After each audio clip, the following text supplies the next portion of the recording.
The black-haired man in the onsen was Torina Kazuya. He used to be a regular 26-year-old Japanese office worker. Several girls approached him. They asked if they could stay nearby and confessed that they felt calm around him.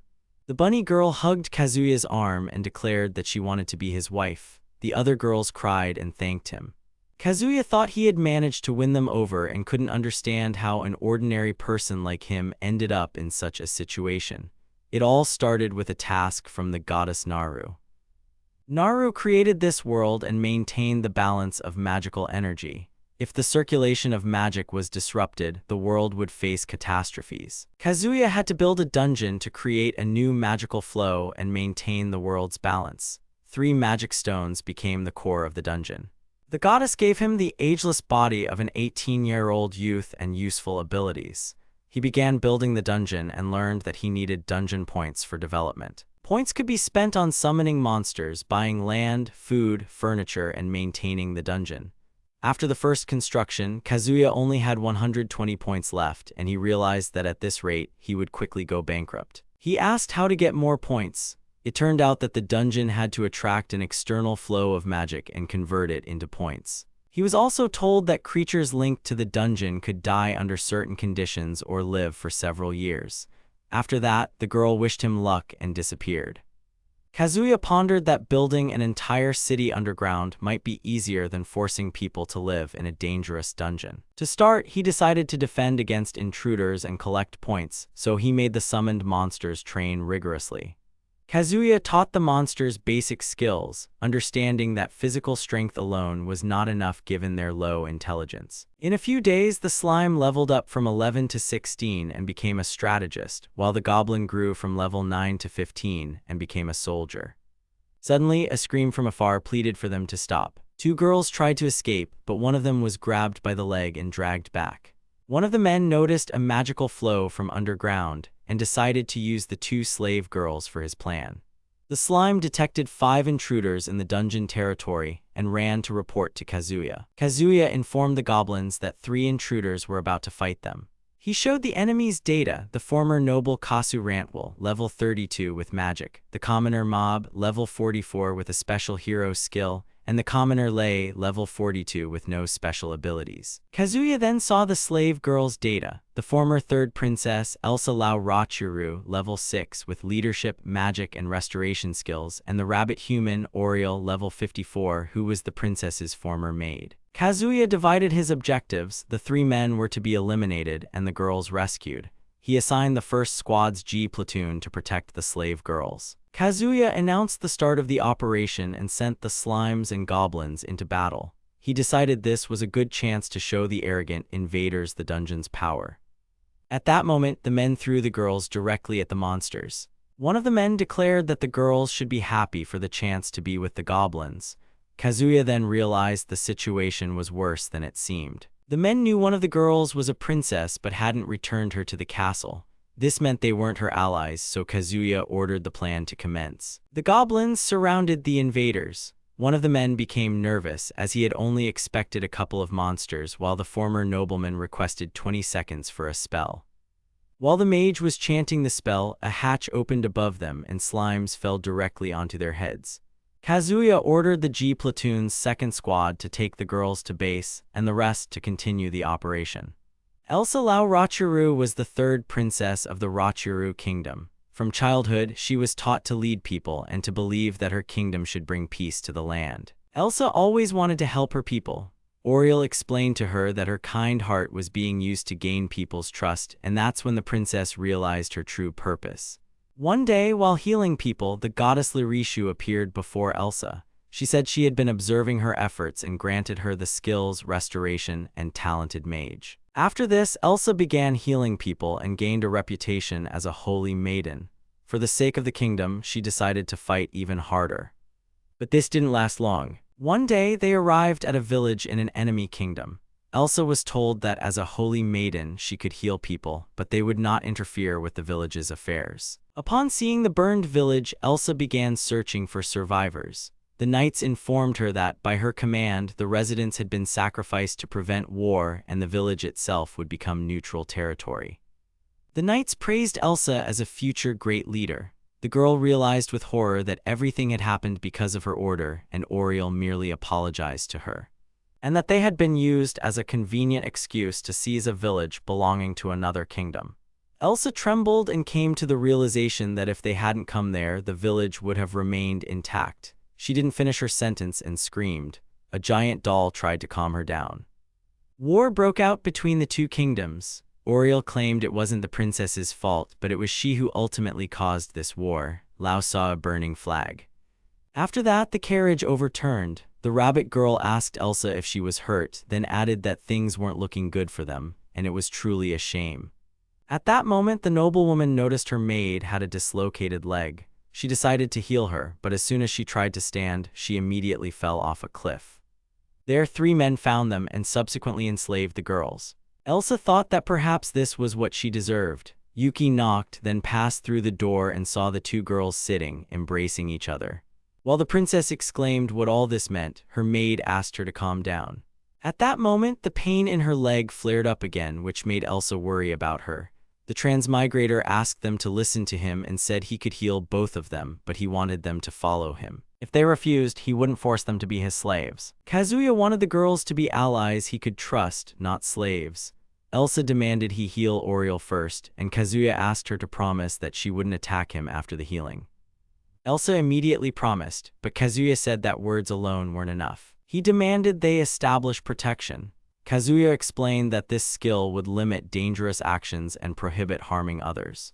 Elsa suspected he had other motives. Kazuya admitted he wanted cooperation and intended to learn more about the continent. He needed information from the royal family's perspective. In return, he promised to return the girls to the kingdom after obtaining the necessary information. Elsa agreed and asked Oriel's opinion. She also agreed because her mistress had decided so, and Kazuya prepared to use the skill. Kazuya extended his hand, and the slave collar on Elsa cracked. The girls were surprised, and Elsa again asked him to heal Oriel. Kazuya replied that he wouldn't go back on his word. He explained that the spell required the consent of both parties. Then Elsa knelt and began to beg him to help Oriel, and to give them another chance. After this, the transmigrator turned to Oriel, saying that even her princess was bowing, so now she too must accept his terms. And she agreed but set a condition. If he intended to harm Elsa, she would kill him. The man agreed and added that he wouldn't force them to do anything beyond these requirements. Extending his hand, he began. After the collar cracked, the advanced recovery healing skill was used. This surprised the girls, as such a spell was considered very complex. The former third princess introduced herself and asked the man to state his name as well. He said his name was Yuki and that he was the dungeon master. Elsa doubted that Kazuya was truly the dungeon master. In response, he pulled out the dungeon core and showed it as proof. Kazuya explained that he was connected to this world through the core and his life might depend on it. He only knew that the previous owner had transferred control to him, but he understood almost nothing about other dungeons. Elsa explained that dungeons have danger levels. Safe ones are used for hunting and training, but as magic grows, people start conquering them. People who manage dungeons are called dungeon masters. Their caves are guarded by sentinels, and the strength of these sentinels determines the dungeon's danger level. Elsa explained that heroes earn titles based on their skills, and the strongest are considered to be heroes from another world. Little is known about demon lords, but only 2 of them remain on the continent. Beastfolk, elves, and humans lived on the continent, with humans having many different branches. At Kazuya's request, Elsa began to talk about the kingdom of Rashuru, where they were currently located. Rashuru was one of the 5 largest kingdoms, and Elsa was its 3rd princess. She then briefly recounted her own story and the events she had experienced. After listening to Elsa, Yuki understood the situation. The princess asked him to punish the men who had captured them, even suggesting the death penalty. Oriel supported her, not wanting to let go of those who had tormented her lady. But Yuki refused to punish them immediately and decided to hear them out first. Oriel called talking to such people a waste of time. Yuki replied that those accustomed to solving everything with violence shouldn't speak that way. Yuki told the girls to wait in the next room while he spoke with the prisoners. If anything went wrong, they could come to his aid. Approaching the bars and opening them, Kazuya stated that he wanted to ask a few questions. He asked why they wanted the princess to be their slave. Wouldn't it have been simpler to return her to the kingdom and gain fame and wealth for it? To this, one of the men replied that he acted for the sake of his wife, daughter, and friends from the village and city. He wanted revenge. He explained that he was an ordinary adventurer and hadn't even noticed when he became a city hero. Good friends, his wife and his daughter were always by his side. For him, they were his greatest treasure, and he would never trade them for any national values. He recalled a conversation when they were sitting at the counter, where he told Leia that it would be good if he also found a loving family. To this, Leia merely chuckled and said he was already engaged. The former nobleman pointed out that Leia, as the son of a lord, could choose anyone he wanted for a wife. He then turned to Mob and asked again about his daughter. Mob shouted back that it would only happen over his dead body. One day, the Rashiru army, along with the Holy Maiden, arrived in the village where Leia and his beloved lived. The villagers initially thought the soldiers had come to help. A month later, the Rashiru army attacked the town. Almost all the residents perished and everything around them was destroyed. Leia wept, saying he had lost what was most precious to him even before he gained fame and money. Elsa was shocked. One of the captives explained that this was why they had kidnapped the princess and intended to punish her severely, but Yuki interrupted him. Leia admitted that thanks to Yuki, he was able to think everything through. He realized that revenge wouldn't bring back his wife and daughter or make them happy. Leia asked if Yuki had come at the princess's request. After learning the truth, the men decided it would be better to accept their punishment quickly and not anger their deceased families even more. Kazuya did nothing but ask Elsa and Oriel, who were behind bars, if they had heard the conversation. The girls confirmed that they had heard everything. One of the men looked at the princess and asked if she was their executioner, but at that moment the girl fell to her knees. She bowed, trembling all over, and said she was very sorry. This surprised the men. Despite their surprise, the girl continued to cry and beg for forgiveness. Leia turned to the transmigrator and asked if he knew anything about this.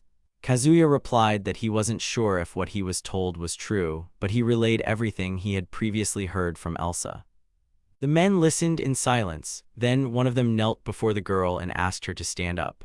The man said that the girl shouldn't bow her head, as he himself had misunderstood everything and acted terribly. The girl, crying, replied that without her, his family wouldn't have had to suffer. The men interrupted her, pointing out that her kingdom had been trying to invade their land all this time, and she herself was used as a tool. They admitted that part of the blame also lay with them. The girl swore as a princess that she would stop the war and prevent new tragedies.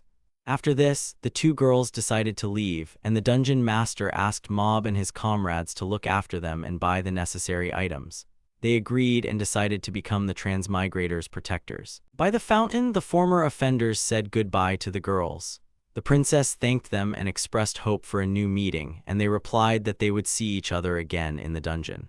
Elsa said it was time for them to return to the castle and asked Oriel if she would fight alongside her on the battlefield. The rabbit girl took her hand and replied that she would follow her anywhere. Mob said it was time to go, but the former nobleman stopped him and reminded him that, according to Yuki, problems might increase. Mob decided to first take a look at the royal castle and find a slave for errands along the way. His comrades reacted by saying he hadn't changed a bit, still as moody as ever, but they agreed to go along. The girl ran to Elsa, relieved to find her safe. It was her sister. Embracing the third princess, Soraria said that when she saw the wreckage of her carriage, she thought her sister was dead and was now incredibly happy that wasn't the case. She ordered the servants to prepare tea and Elsa's favorite sweets. When Elsa decided to decline, the other added that the treats weren't just for her sister, as she couldn't eat them all alone. Oriel stood aside, observing the scene. She recalled words she'd heard earlier. If she truly wanted to protect Elsa, she needed to be vigilant. Yuki only discussed this with the rabbit, warning her that, in the worst-case scenario, someone in the palace might want to get rid of the third princess. Tasting the dishes, Soraria noted that they had a slightly unusual flavor. Her hands trembled and she collapsed, which greatly surprised the girls. They cried out her name, and at that moment, a portly man burst into the room.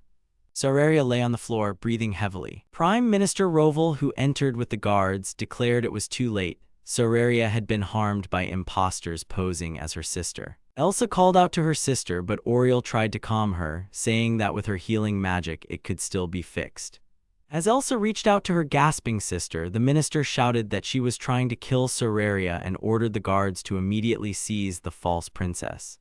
Hearing this, Oriel apologized, picked up Soraria. She used magic and leaped out of the castle while Mob's team watched the escape. Kasu noticed she was carrying someone, but another reminded him that they still needed to help her escape. Yuki's suspicions were confirmed. Worse than oblivion was the attempt to take her country from her. They wanted to use Elsa to undermine the kingdom's reputation. If the war continued and the Holy Maiden lost her good name, neighboring countries could unite against Rashuru, stripping the king of his influence. After that, the conspirators would reveal themselves and declare that the king could not be trusted. Yuki explained this possible plan to his allies, adding that it was just a hypothesis, but one that needed to be considered. Kazuya didn't yet know who was behind the events, but he believed the enemies would reveal themselves after Elsa returned to the castle.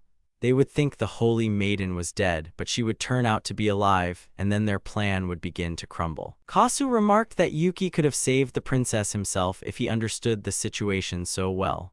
But he was reminded that the royal guard would then have gone into the dungeon and could have destroyed everyone, so Yuki's actions were calculated. The men distracted the pursuers, leading the guards on a false trail. Yuki watched as the kingdom gathered its troops. At that moment, the third princess called out to him. When asked why, she replied that the kingdom's troops represented the country's main force. She didn't want to say it, but Soraria interrupted her, exclaiming and asking if he understood their current situation. She said that in that case he would kill not only himself but everyone else. Even if they followed him, there would be no hope left. Then Yuki declared that he had no choice and would most likely appoint Elsa as the new dungeon master. Kai asked what he meant since he was currently the dungeon master. Yuki replied that it was unknown, and if everything was revealed, it would only complicate matters. He added that for Elsa's negotiations, her words about her sister being alive and well would be enough to resolve the situation. The third princess was surprised and said that he was just shifting his responsibilities onto her. Her sister, in turn, asked if he intended to use Elsa as bait as the dungeon master. The girl declared that she knew if the dungeon core was destroyed, Yuki would die.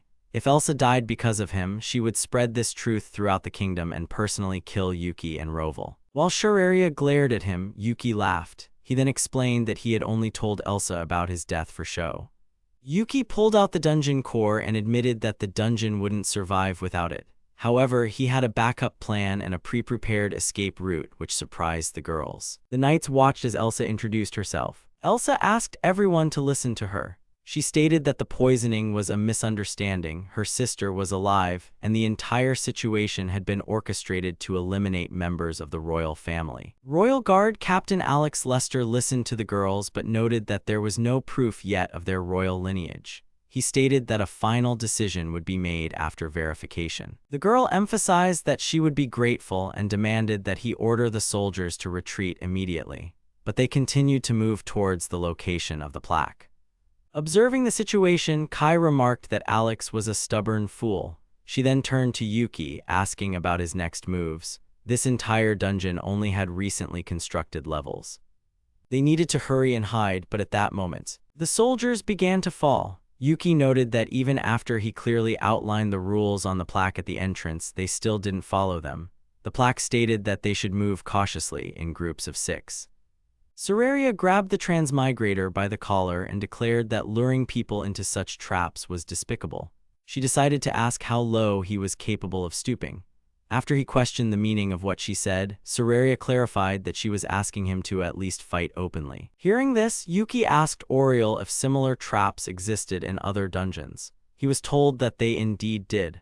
The princess continued to express her indignation, saying she didn't understand why he hadn't dared to engage in open combat and that he was acting dishonorably. It was noted that attacking a newly created dungeon was not an honorable act. This was seen as completely different, and so she demanded he stop changing the subject. After this, Kazuya clarified if there was a strategist or someone similar in their kingdom. The only response was a counter-question about who that was. He explained that a strategist was a person who managed various tactics and formations during a battle. Soraria stated that, in her opinion, it was pointless. Regardless of the strength or number of troops, they couldn't win without the blessing of the heavens. Therefore, such minor conditions changed nothing. He noted that a good strategist could make an army invincible in battle, and a great strategist could force an enemy to surrender even before the fight began. After clarifying the meaning, he explained that in his country, there was a saying about the need to think about strategy to minimize casualties among soldiers. Sararia was indignant, arguing that the enemy was already close and there was no time to think about casualties. After this, Kazuya noted that she still hadn't grasped the main point. After all, they hadn't lost a single soldier yet. Then, looking at the screen and noticing that the soldiers had started moving in groups of 6, he remarked that they had finally decided to familiarize themselves with the rules. The soldiers reached the door, and when it opened, behind the door was a level 95 blood minotaur, which terrified the soldiers. Arrows flew towards it. The monster didn't react. The girl asked him to order the minotaur to act. She was told it would happen in a few seconds. Then the minotaur was instructed to eliminate the remaining soldiers and a pit trap opened. Seeing people fall, Sararia again protested the use of tricks and unfair play. She asked why he didn't just destroy everyone immediately. The protagonist ordered her to just observe. The noise attracted another squad. The princess noted that he had initially planned to lure a different group.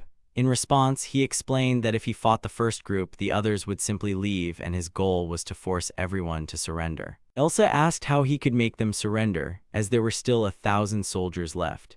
He suggested digging pits directly under the road to completely isolate them. Sararia asked Elsa what people needed to survive. She replied, food. Then Sararia asked if these warriors had provisions with them. This meant their only option was to defeat their opponent, including the Minotaur and the dungeon's numerous traps. The girl then asked if a perfect victory without losses was possible, but he ignored her and noted that another squad had entered. Picking up his game console, he said all that was left was to wait until they started begging and crawling on their knees before him. Sararia asked why he needed to force them to surrender when he could have used the pit differently. He replied that he wouldn't allow precious lives to be wasted in front of him. This impressed Elsa, but her sister called him a deceiver. The guy agreed with her and explained that he needed the warriors for another reason. After she pressed him, he clarified that his plan was the most advantageous. He wanted her entire kingdom to recognize the dungeon and him as its manager. Therefore, he intended to offer Elsa participation in negotiations. But then she got caught up in the events, so he decided to offer her ownership of the dungeon. Then she could continue the negotiations. He believed it was still possible to settle the matter peacefully if everything was explained. After the explanation, Sararia declared that under these conditions, upon her return, she would promise to help him in any way possible. Even if the soldiers were on his side, she could only ask the captain of the royal guard. After this, Mob appeared on screen, explaining that, like Yuki, he had uncovered the whole truth and stumbled upon a girl during his investigation. In an alley, 2 men were harassing her. Despite her saying she was in a hurry and had important business, the men ignored her and suggested she stay. They made an indecent remark about her body. At that moment, Mob intervened. The 2 men began to insult Mob. Ultimately, they were defeated. The man asked the girl for directions and noted that she seemed familiar to him. Perhaps they had met before. The girl was from the Holy Kingdom of Rydia. Her name was Luria and her surname was Ratia. She was known as the Holy Maiden of the Kingdom of Rydia. The question was raised about why the past tense were called was used. She clarified that she was no longer a saint. The transmigrator was surprised and noted that there were so many saintesses. It was as if it were a profession. This angered the 2 princesses, who declared that such words were rude, as Luria was an outstanding figure in the world history of saintesses. Their statement only confirmed his thought that there were many saintesses. Mob noted that he understood some of what was happening, but suggested the saintess explain everything herself. The black-haired girl agreed and began to explain that it all happened because the Holy Kingdom needed to get rid of Elsa. This surprised the girl, but her sister explained that the key factor was her receiving Lalisha's blessing. The appearance of a new saintess was considered acceptable as long as she was a symbol of one state. But when her influence spread to other countries, for Rydia, one of the largest kingdoms worshipping Lalisha, it became a humiliation. After this, the black-haired saintess went to the castle and learned about Elsa's abduction. Sararia also disappeared. The girl didn't know what to do, and then she ran into Rowan, who had already informed the king about everything. Then came the question about everyone's presence. After that, Elsa and Soraria's father and another sister appeared. The girl's name was illyasviel. She thanked everyone for taking care of her sisters. Then the king introduced himself as Roshiru the Sixth. He explained that he was almost killed, but thanks to the warning, he was safe. All of this happened thanks to the Saintess and mob. Regarding the problem with the guards, he agreed to the request but asked the transmigrator who he was. The transmigrator stated that he was just an ordinary poor person, accidentally caught up in the events, and also the dungeon master. After this, there was a pause. Yuki noted that even if they didn't believe him, everyone could relax now, but his help should be considered. The king declared that despite his direct tone, he felt no hostility from him. Then he asked the dungeon master about his true intentions. Kazuya stated that he aimed to restore the surrounding villages and towns. Therefore, he wanted people to stop being wary of this place, and he intended to continue living, trading, and doing business. The king asked why this was necessary. The transmigrator explained everything about dungeon points. The ruler acknowledged that it was more profitable to turn this territory into a residential area rather than a war zone. After assessing the situation, Yuki chose this method. But then Roshiru the Sixth asked if his current position had become meaningless. Kazuya countered, stating that he had managed to capture all the royal guards without losses on either side. However, such a victory was only possible in a legendary-level dungeon. There would be no problem if he returned the troops safe and sound. Soraria noted that if news of the guards' defeat spread, the kingdom would become Rydia's main target. But then, eliminating Elsa was considered the best solution. The girl was scared that she would be killed anyway, but her sister calmed her down, explaining that it was just a joke. The king agreed that if the Holy Kingdom learned that Elsa was alive, an attack would become inevitable. A question was asked about what would happen if they didn't abandon Yuki's plan. He noted that it didn't bother him. Even if they refused, all he needed was to conclude a new contract. To fully prepare the dungeon, he needed about 20 to 23 days, and the available resources were sufficient. The king paused, noting that in such a short time they would follow the plan, but there was one more condition. He demanded that Elsa's existence be kept a secret. Bowing his head, he added that he was not worthy to be a father, but when choosing between the lives of his people and his daughter, he was forced to choose the former. He noted that he was probably considered a heartless person. However, the transmigrator stated that his decision, as a ruler who cared for his people, deserved respect. After that, he swore that as long as King Roshiru kept his word, he would protect Princess Elsa with his life and all his might. Soraria was surprised by what was happening, finding it uncharacteristic of him, while the princess burst into tears and began to thank him. Kazuya noted that this time he would definitely eliminate whoever was responsible for the events in Roshiru. Meanwhile, he had a matter that required the king's help. Minister Roville was called out and informed about the noise made by the knight. He was told that the king and princess had been killed, which greatly shocked the man. The knight ordered them to return to the castle and said he would arrive there as soon as he could, watching the messenger ride away. It was noted that the kingdom was now in their hands, and all that remained was to wait for Rydia to eliminate Elsa. It was emphasized that the Holy Kingdom would surely reward them, and this country would become a true prize. The servants inquired about the fate of the soldiers trapped in the dungeon. It was answered that they were useless and unlikely to return alive. The knights observed this through a screen. Yuki asked the captain about their next move, but the captain, frowning, told him to be silent. The princess's soldiers were offered to lay down their weapons and surrender if they knew the truth and believed in it. The knights rejoiced. At the castle, Roville burst through the doors, loudly shouting the names of Princess Arya and the king. A guard followed him in and tried to calm him, but Roville retorted that it was impossible to remain calm in such a situation. He looked at King Roshiru's body, lying in a coffin adorned with flowers, then trembled and began to deny what had happened. Leaning over the coffin, he asked the soldiers to allow him to say goodbye to the monarch. Then he smiled and noted that everything had gone according to plan. It was announced that his contract with Rydia was fulfilled and the royal family no longer existed, so from this moment on, he would become the ruler of Roshiru. The king, passing by, remarked that he was losing strength with age, since he hadn't eliminated him sooner. These words puzzled Roville, and he noticed that he had lost an arm. Roville screamed. The king ordered them not to let him die. Approaching Princess Arya's coffin, the man heard the girl's voice, accusing her father of not giving her a chance to prove herself. He was told not to worry as the main show was about to begin. At this time, the knights identified traitors among the warriors who were Roville's subordinates. The sixth king of Roshiru noted that the discovery of traitors should not cause panic. However, he was contradicted, with an explanation that it was related to Elsa, who had received a fatal wound.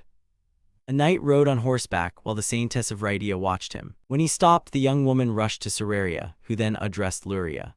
Luria began to beg for her sister's salvation. The knight tried to stop her, but she insisted, pointing to their friendship. She was told that it was already impossible to help. The guard cried, and the Saintess of Rydia, after a moment of silence, knelt before the third princess's body and expressed her willingness to try. She used ultimate healing magic. In the areas affected by the spell, the child's fever subsided, the knight's pain stopped, and the old man was cured of his ailments. The knight was astonished by the holy maiden's power, but Elsa's condition still remained critical. Soraria noticed Luria trembling and explained that she was expending too much energy and might lose consciousness. Luria, however, insisted she couldn't stop, considering Elsa her sister. According to Roval's confession, all events were part of Rydia's plan. It was stated that they needed to unite with Gareth and declare war on the Holy Kingdom. However, another person present objected, saying that Gareth, on the contrary, would unite with Rydia. A third person insisted that justice was on their side and they needed to make their enemies pay. Another person urged calm, arguing that war would only bring suffering to the people and solve nothing. However, the discussion was interrupted when Soraria addressed her father. She asked him to listen to Luria. Some were indignant at the girl's presence, but the king ordered them to calm down and explained that the Saintess of Rydia was Elsa's friend and had given her all to save her. Luria was still not allowed to speak. Then she declared that all events were part of the Demon Lord's plan. She recalled Yuki's warning that responsibility could be shifted to someone else. Those present were astonished, but soon declared that her words seemed like a ridiculous attempt at deception. At that moment, she was interrupted. Soraria pointed out that if it truly was Rydia's plan, it was strange that even their own saintess was not allowed to come there personally. She expressed her willingness to personally execute Luria if everything that happened was just a deception. Soraria will personally execute the saintess. The king stated that they had a reason to believe everything for Elsa, his unfortunate daughter, and for the people of their kingdom. Yuki was called out. The third princess asked if it was really necessary to fake her death. She was told that the Holy Kingdom's main goal couldn't be achieved without confirmation of her demise. She also asked why the Demon Lord was being blamed and was told it was to shift responsibility and avoid war. When the young woman tried to argue that this might attract the Demon Lord, Kazuya pointed out that he had nothing to do with the events. He explained that the Demon Lord was being used as a pretext, and by shifting the blame to him, it would help save many lives. Elsa countered that this would only lead to the opposite result. She declared that they needed to make Rydia admit his crimes and Yuki noted that Elsa was the cause of all this. It was added that she was too easily used as a saintess. Oriel defended her mistress, reminding them that she had saved many lives. However, the man clarified that this wouldn't change the current situation. He compared the number of lives saved to the number of those who would die in the war and asked about the ratio. He noted that he understood her feelings, but she shouldn't consider herself a harbinger of destruction, as she was merely the cause of the war's beginning. It was emphasized that if Luria hadn't become a saintess, people would still have admired her, and Roval's plan wouldn't have been realized. In that case, Mabu and his friends would be living with their families, and the Rashiru royal family wouldn't have been targeted. At this moment, the third princess screamed, covering her ears. The rabbit girl was outraged by what was said to Elsa. The man explained that he was only answering her questions. Luria, who was presumed dead, confessed that she now didn't know what to do next. She speculated that horrors awaited her, as becoming a saintess had seemed like a dream come true. The man noted that this very fact allowed her to help people. He emphasized that her position had indeed caused misfortune, but at the same time, it had saved many lives. It was concluded that she should remain a saintess for the sake of the people who believed in her, because it didn't matter what happened next, as she had already saved many. Yuki placed his hand on her head. A question was asked about who suffered the most. The young woman replied that it was the Demon Lord, but she was told that the consequences primarily affected his subjects. Elsa was reminded that she should understand how many people would ultimately become slaves. The young woman admitted that the only thing she could do was pay with her life. Yuki sharply cut her off. She remembered that Yuki intended to build cities and villages in the dungeon. The transmigrator noted that slave trading was currently underway and they could ask the king to buy them all back. When the princess clarified if he intended to force them to work, Kazuya explained that he planned to make them guardians, allowing them to live their own lives. Yuki admitted that he wasn't sure of success but expressed his willingness to try. He decided to entrust the management of the dungeon to the former third princess. The young woman was offered the chance to try her hand at what her father used to do. She was given a plan for populating the dungeon. As a first step, Mabu and his friends were tasked with acquiring the slaves Yuki had specified. Among them were many individuals from various races. He then suggested they carefully consider and pass judgment on Mob Squad's fetish. The man exclaimed, asking what he meant by passing judgment. Yuki introduced himself and informed the girls that from this moment on they would officially be taken into his service. One of the girls clarified why they shouldn't be considered slaves. The transmigrator explained that the dungeon was under the control of the recently deceased Elsa, and they intended to build a village there, hoping for the girls' help in managing the place. This way, the girls wouldn't become test subjects. This was the last wish of the late third princess. The plan's goal was to create an ideal place for the peaceful existence of people affected by the horrors of war, especially former slaves. The girl said she understood and in that case agreed to follow their plan. She then introduced herself as Eliza, stating she was an elf with certain magical skills. Next, Torai from the Wolf Clan introduced herself, confident in her strength and endurance. Then, a short-haired, black-haired girl named Asurin stepped forward. She was human and could do light housework. Yuki smiled, patted her head, and noted that housework was essential for daily life and she would get used to it over time. He then called out to Mob. There, he accused him of having lolicon tendencies. After that, Eli, who was skilled with many types of weapons, introduced herself, followed by Kaya, who could control spirit fire and wield a club. Both were from the Wolf Clan. Then Furia, a dwarf with only crafting experience gained from observing others' work, introduced herself. The transmigrator, patting her head, noted that she shouldn't worry about being useful right now. The main thing was to try hard in her studies. Next, Millie, a human capable of handling paperwork and calculations, introduced herself, as did Ratsu from the Rabbit Clan, a former merchant familiar with business operations. The last to introduce herself was Rabarisu from the Demon Clan. Observing her, Yuki privately noted the girl's unusually large chest. She continued to talk about possible occupations, but there were none. The transmigrator decided she would have to put in effort alongside Asurin and the others. At that moment, the little demon asked if he wasn't a doppelganger. Hearing this, Yuki was surprised and wondered to himself how she knew. The girl explained that she possessed a special ability called clairvoyance, which allowed her to understand that he was the dungeon master, and she inquired about his true form. The blonde girl was amazed by the rare appraisal skill she possessed. After that, Kazuya asked what was so unusual about it. Kastu explained that the ability allowed her to check anyone's status and even see lies, and usually such a thing was perceived as peeping, so he believed her surroundings treated her with contempt. He was surprised that she had managed to survive until now. At that moment, two girls shielded Rabarisu, stating that the bullying should stop, as it was precisely because of her ability that she was considered a monster, even though she was actually their friend. The demoness begged them not to harm others and admitted that everything was happening because of her, so she asked them to do as they saw fit. Looking at her, Yuki agreed with her words. He reached out his hand to her, but one of the girls grabbed the transmigrator's leg and begged him to stop. He merely chuckled. Rabarisu's wounds began to heal, and Asurin hugged her, noting how amazing it was. Kazuya, now transformed, explained that while the girl meant no harm, he now had reasons to hide, as he was the dungeon master. The girl asked what that meant. The elf suggested he was testing them because if he died, the entire dungeon would disappear, which seemed like a wise decision. Then the rabbit girl asked if they now considered them trustworthy. In response, he confirmed that the former slaves had been freed to become his guardians. The transmigrator spent some time explaining the main idea and conditions. The demoness agreed that she understood and declared her readiness to trust him, though she hoped to see his true form in the future.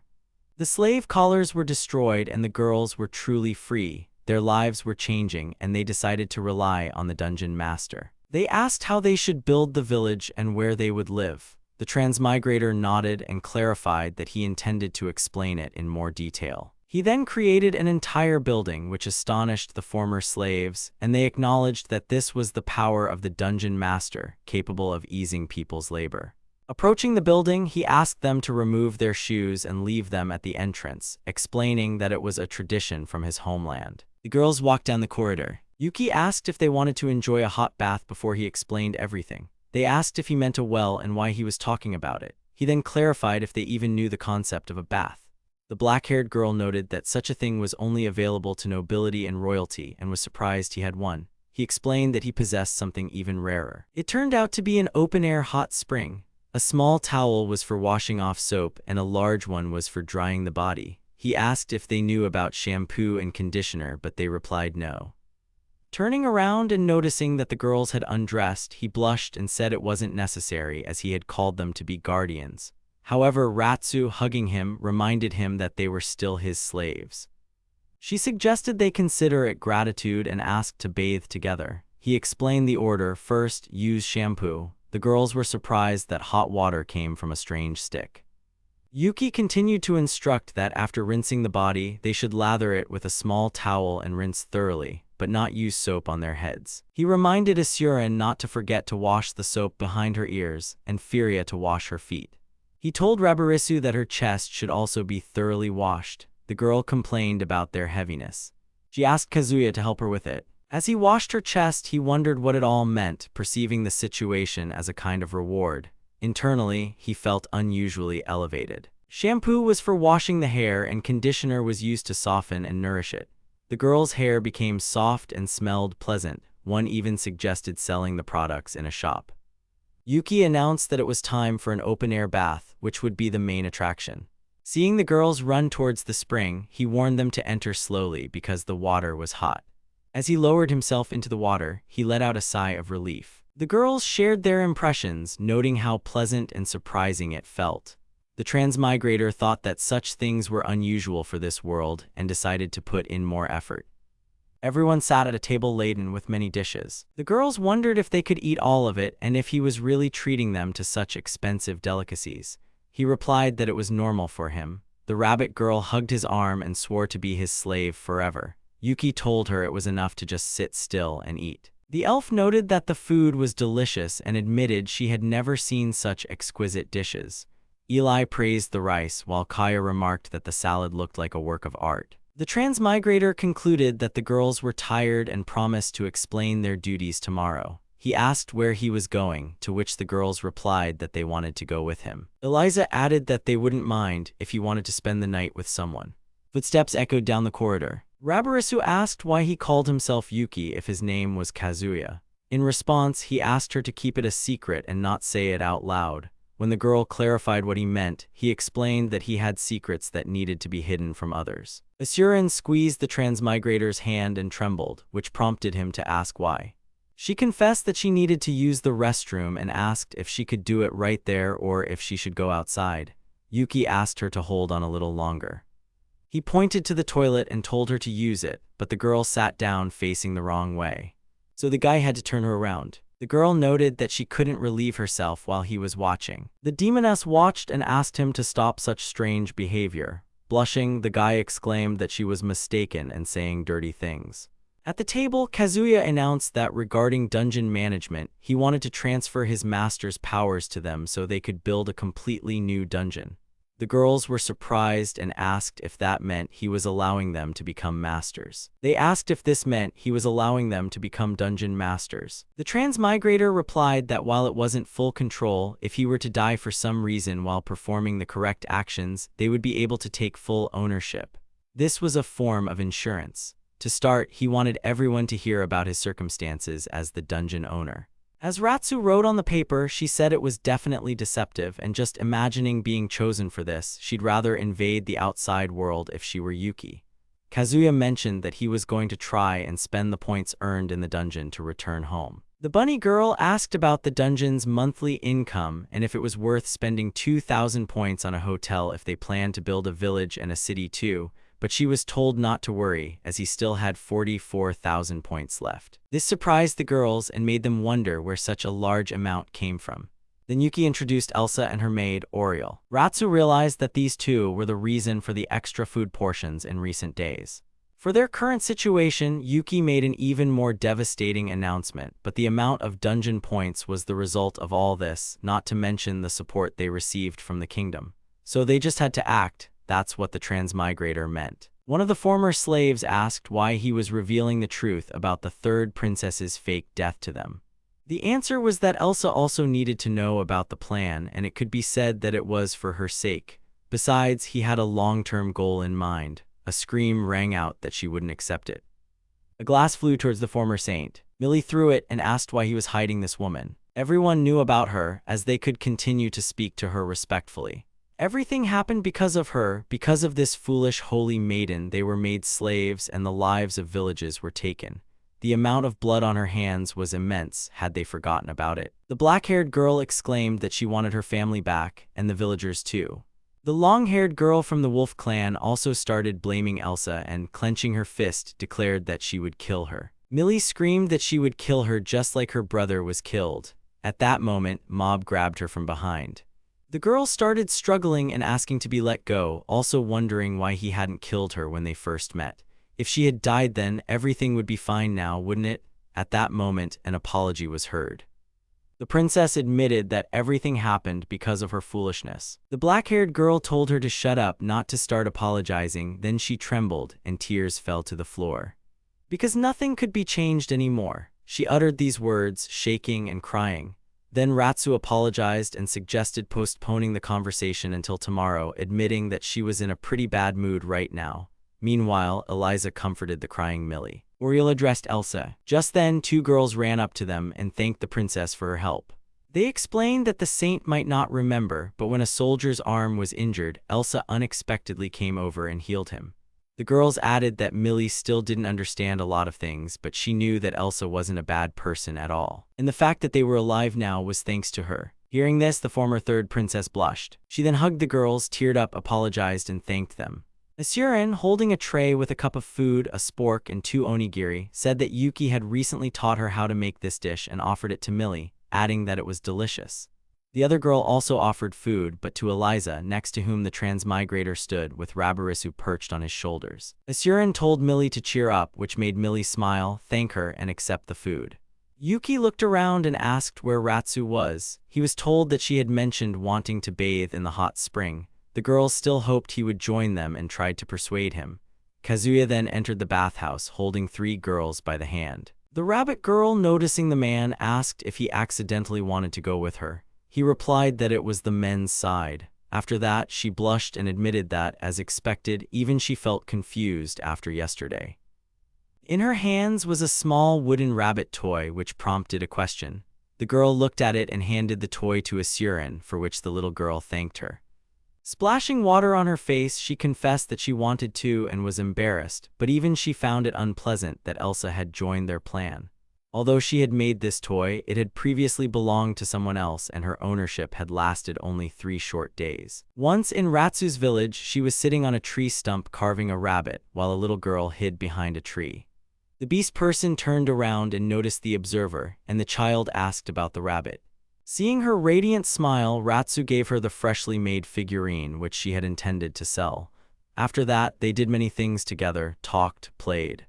But everything changed because the village also became embroiled in a major conflict.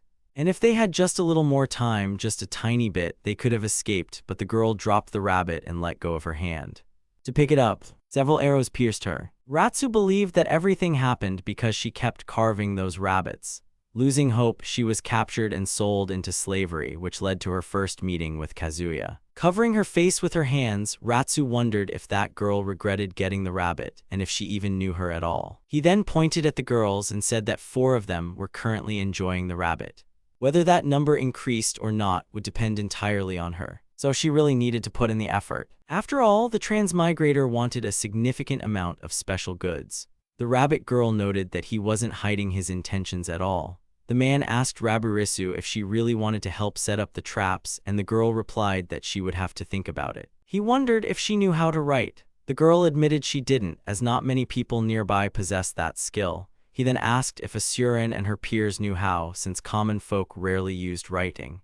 The demoness was born into a noble family, not that she was eager to discuss it. Therefore, Yuki should just trust her, as she would always be by his side. The transmigrator recalled their very first meeting and wondered how she could trust him so much. He thought it was simply because he had kept a promise once and the fact that he would be able to do so consistently. In response, he heard her say that no one would ever treat them badly again. That's what she believed. Hearing this, Kazuya asked if she could actually read minds. The girl explained that it was impossible until she fully trusted them, which was why she couldn't read her family's thoughts last time, as it required close contact with a person. Yuki wondered if she was sure about revealing her secret so easily, as it had been the main reason for her enslavement. But the girl said she had only explained the effect of her skill. She believed she would never see such cute faces again, and it was all thanks to the transmigrator. Rabarisu said this while looking at the girls lying down. Kazuya replied that he was simply using everyone for his own needs, and that was it. He was sure that she, being able to read minds, understood exactly what he meant. The girl agreed, noting that even children know how difficult it is for different races to coexist. Although Yuki didn't want to involve the girls, given the situation, he couldn't avoid it. He then thought that in the end, he would still use everyone for his own desires. And even worse, what if he allowed them to live so peacefully while he was on the front lines? His train of thought was interrupted by a loud slap. The demoness had slapped the transmigrator across the cheek. Surprised, he asked why she wasn't using her skill. The girl replied affirmatively, adding that it was perfectly fine for his sake, and besides, she forbade him from having such thoughts. Everything had already been considered and they wanted to follow him. Then, grabbing her skirt, Rabarisu began to say, "Oh, my beloved master." Rabarisu swore to follow him from beginning to end, through happiness and sorrow, to be his sword and shield, and as his beloved, she now swore everything she had. Sighing, Kazuya asked with a smile if it wasn't a forced contract. Receiving an affirmative answer, he clarified if she also wanted to read wedding vows. But Yuki declined, asking her to refrain because if he accepted a vow from a girl her age, he wouldn't be sure his conscience would remain clear. "It can't be helped, we'll have to move slowly," the little demoness said with a smile. "Please take care of me." A slime jumped in through the window to join them. It reported that there were people near the dungeon and they couldn't intervene carelessly. Rabarisu asked what exactly it meant. Right now, thanks to Elsa's protection, the dungeon might be quiet and peaceful, but if Sari also inherited the dungeon master's power, a confrontation would have unavoidable consequences. Then, they suggested looking at what was happening by repeating call.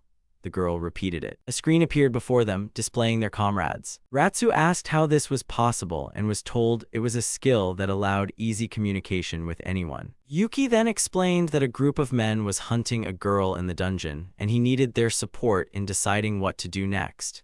He called everyone to gather in the banquet hall. Once everyone had assembled, the man pointed to the monitor showing the surroundings and announced that he would describe the situation.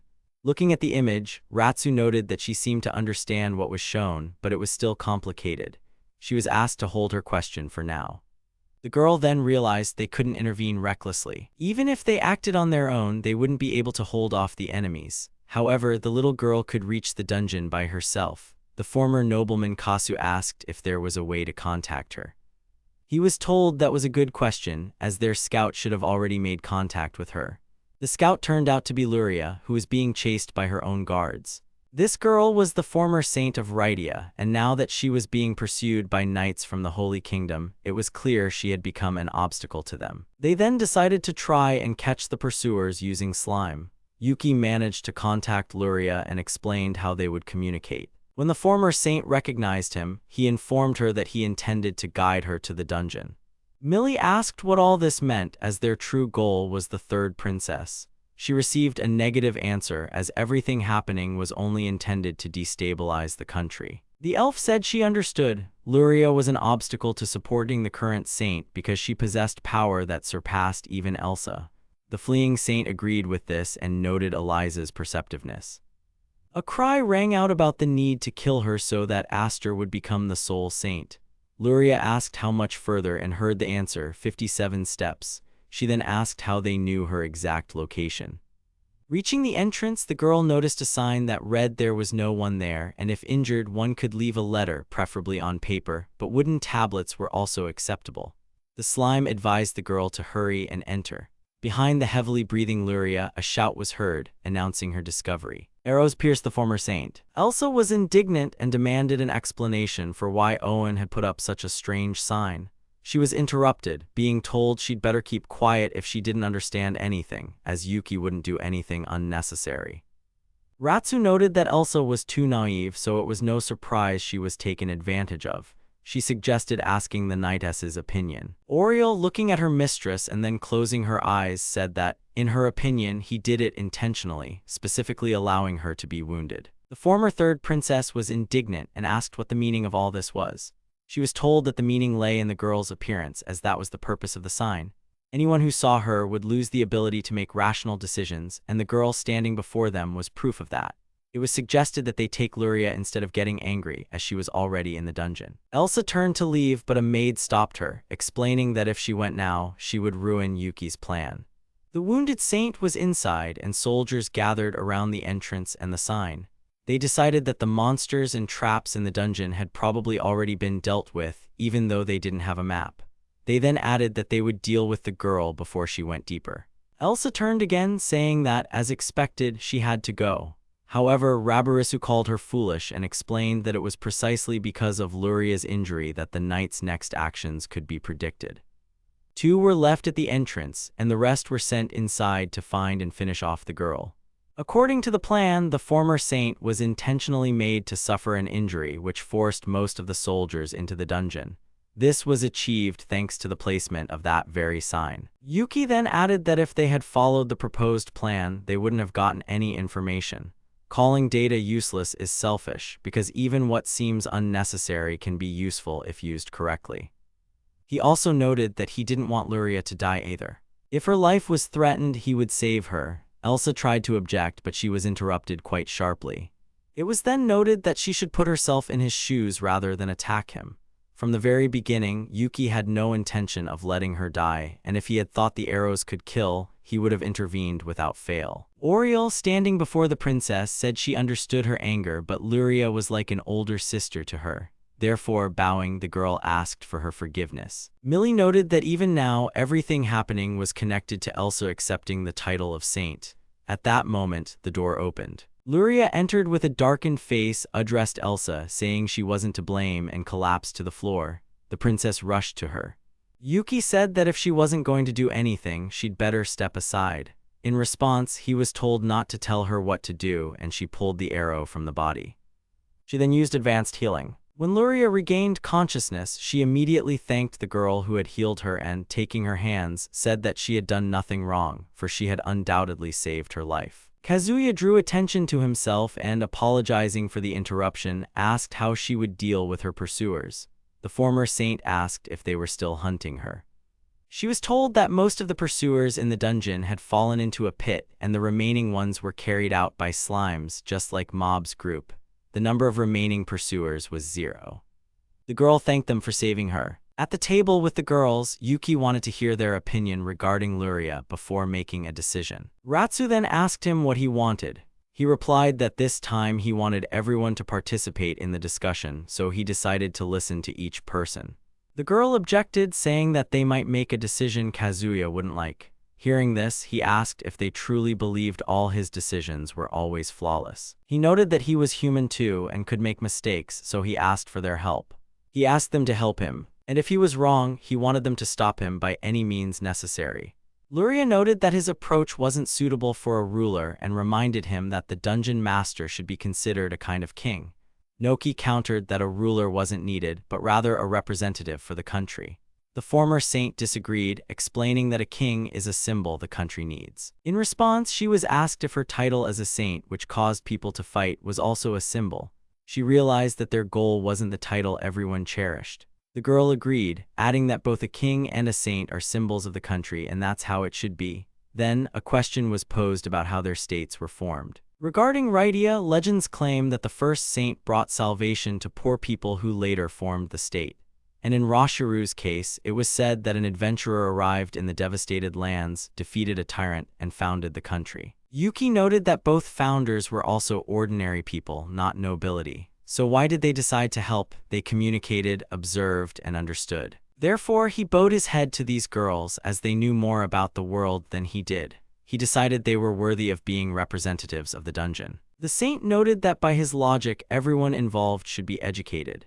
She said that building a country with his mindset was divine. In his thoughts, the young man apologized for sounding too pathetic, but the country would have to be built without unnecessary illusions. Although he couldn't claim that the country he was building wouldn't face difficulties, he believed it would become beautiful. The girl said she would like to see him as the sole ruler. Ratsu clarified if he intended to involve everyone.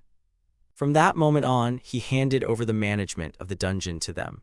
Luria addressed him first normally, then respectfully apologized for her haste after being rescued and asked if she could express an opinion about his decision. After receiving his consent, she asked for permission to take refuge there for a short time. Ratsu asked what she was trying to achieve, as accepting her would only lead to trouble. She added that it would have been better if Luna had died somewhere. The former third princess was indignant at the rudeness of these words, but Luna calmed her down and urged her to look at the situation more carefully. The reason she and Sararia were hiding was that upon returning to her homeland, she would definitely report this place. But if she was allowed to hide here and not leave, information about the dungeon would remain a secret. She promised to share information about the Holy Kingdom. Elsa began to object, stating that she couldn't betray her state, but she was interrupted, being told that people would always find a way to reveal a secret as long as there was a chance to return. Ratsu warned Luria if she knew she could be killed right now, and noted that killing a saint would earn them many dungeon points. The former third princess said they wouldn't do that. She added that she was sure her father would continue to support them if they helped. In response, she was asked what if that didn't happen. Then Elsa promised to execute her herself. After that, they decided to wait and, as Yuki suggested, evaluate her proposal first. The former saint from the kingdom of Rashiru cried and, embracing Saint Rydia, apologized. Rydia told her that her actions had saved her life once again. After some discussion, they decided to agree to her proposal, however. They demanded that Luria have sexual intercourse with Yuki that night. Additionally, they requested that she become pregnant. Following the proposal, a question was raised. It was unclear if they were in their right minds, while Luria stated that she understood everything. She readily offered her body to serve Yuki. The girls noted that they might decapitate her if she failed to conceive a child, after which she added that it would be her first time and asked them to be gentle with her. The transmigrator was already thrilled at the prospect of losing his virginity. But suddenly a shout rang out, claiming they were mistaken to think she agreed. Kazuya intervened, pointing out that he also had the right to decide with whom and when he wanted to do it. The little demon Rabarisu replied that he meant to refuse until he was forced, and if so, they would help him choose, mentally or physically. While the children slept, "Please to stop" could be heard all around. Two girls pressed their chests together. One of them put his hand under the shelf and said that he would wake the girls if he made noise, so he should hurry. The two holy maidens opened the door and one reminded him that, as promised, she had arrived.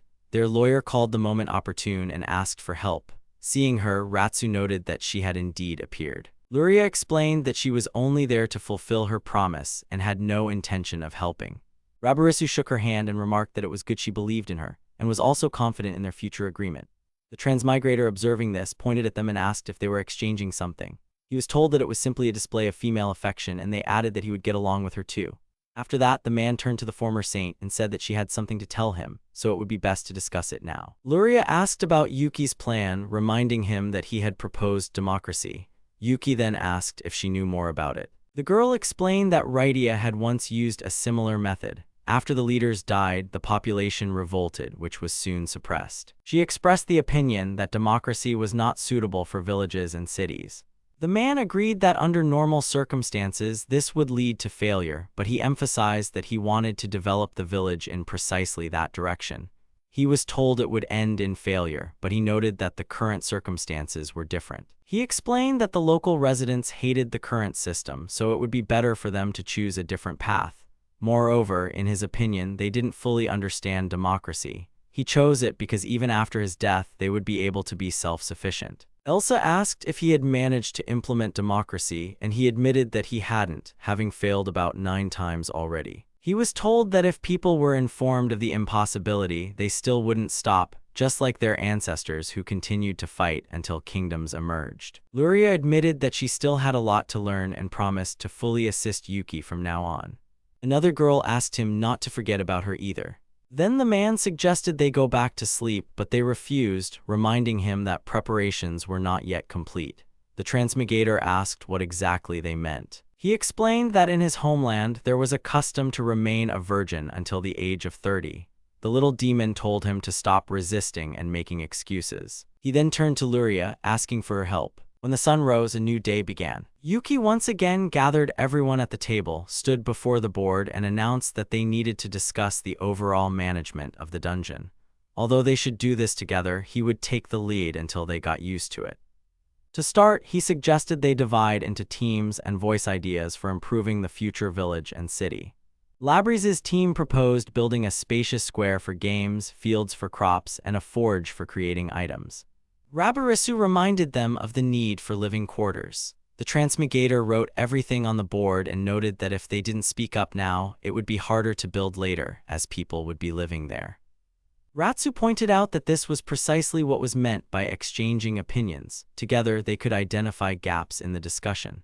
Eliza added that the square would be useful as a gathering place and main road, and as the population grew, work would be needed either on the farm or in the forge. Millie asked if it was possible to do everything using dungeon points. The guy explained that initially yes, but if it continued that way, the village and city wouldn't survive after his death. However, if Kapuya could create everything with points, the residents would live in luxury, which would be like paradise. Ratsu dreamily described relaxing by the water with treats. The man reminded them that if he died, paradise would disappear. Turin's team proposed an open-air hot spring. They believed residents would be happy, and placing it in a recreation area would attract money from neighboring states. Millie expressed a desire for sake to be sold there. The girls from the Wolf clan suggested a training ground and living in nature, as cities were full of dirt and stuffiness, and elves and beastfolk were accustomed to a natural environment. Eliza's team proposed dividing the land plots. First, they needed to determine how much space would be required for the village and city within the dungeon.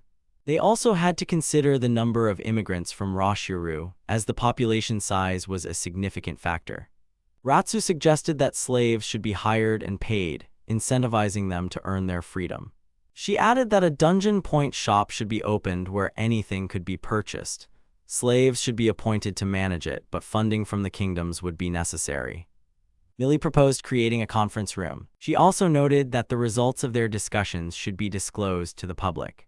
After all, if the core disappeared, the dungeon's operations would cease, and the public, unaware of the reason, would become vulnerable. Yuki countered that the core could only disappear if its existence was revealed, and it was unlikely the dungeon's activities would stop immediately. She suggested temporarily shutting down the hot spring for testing. The man agreed, but noted her persistence regarding the core. Ratsu proposed giving everyone a chance to use dungeon points. This would help them understand the core's value and instill a desire to protect it. She reminded them that the common area of the dungeon could be used by adventurers. The man announced that he intended to give a core to each person present so that each could create their own dungeon.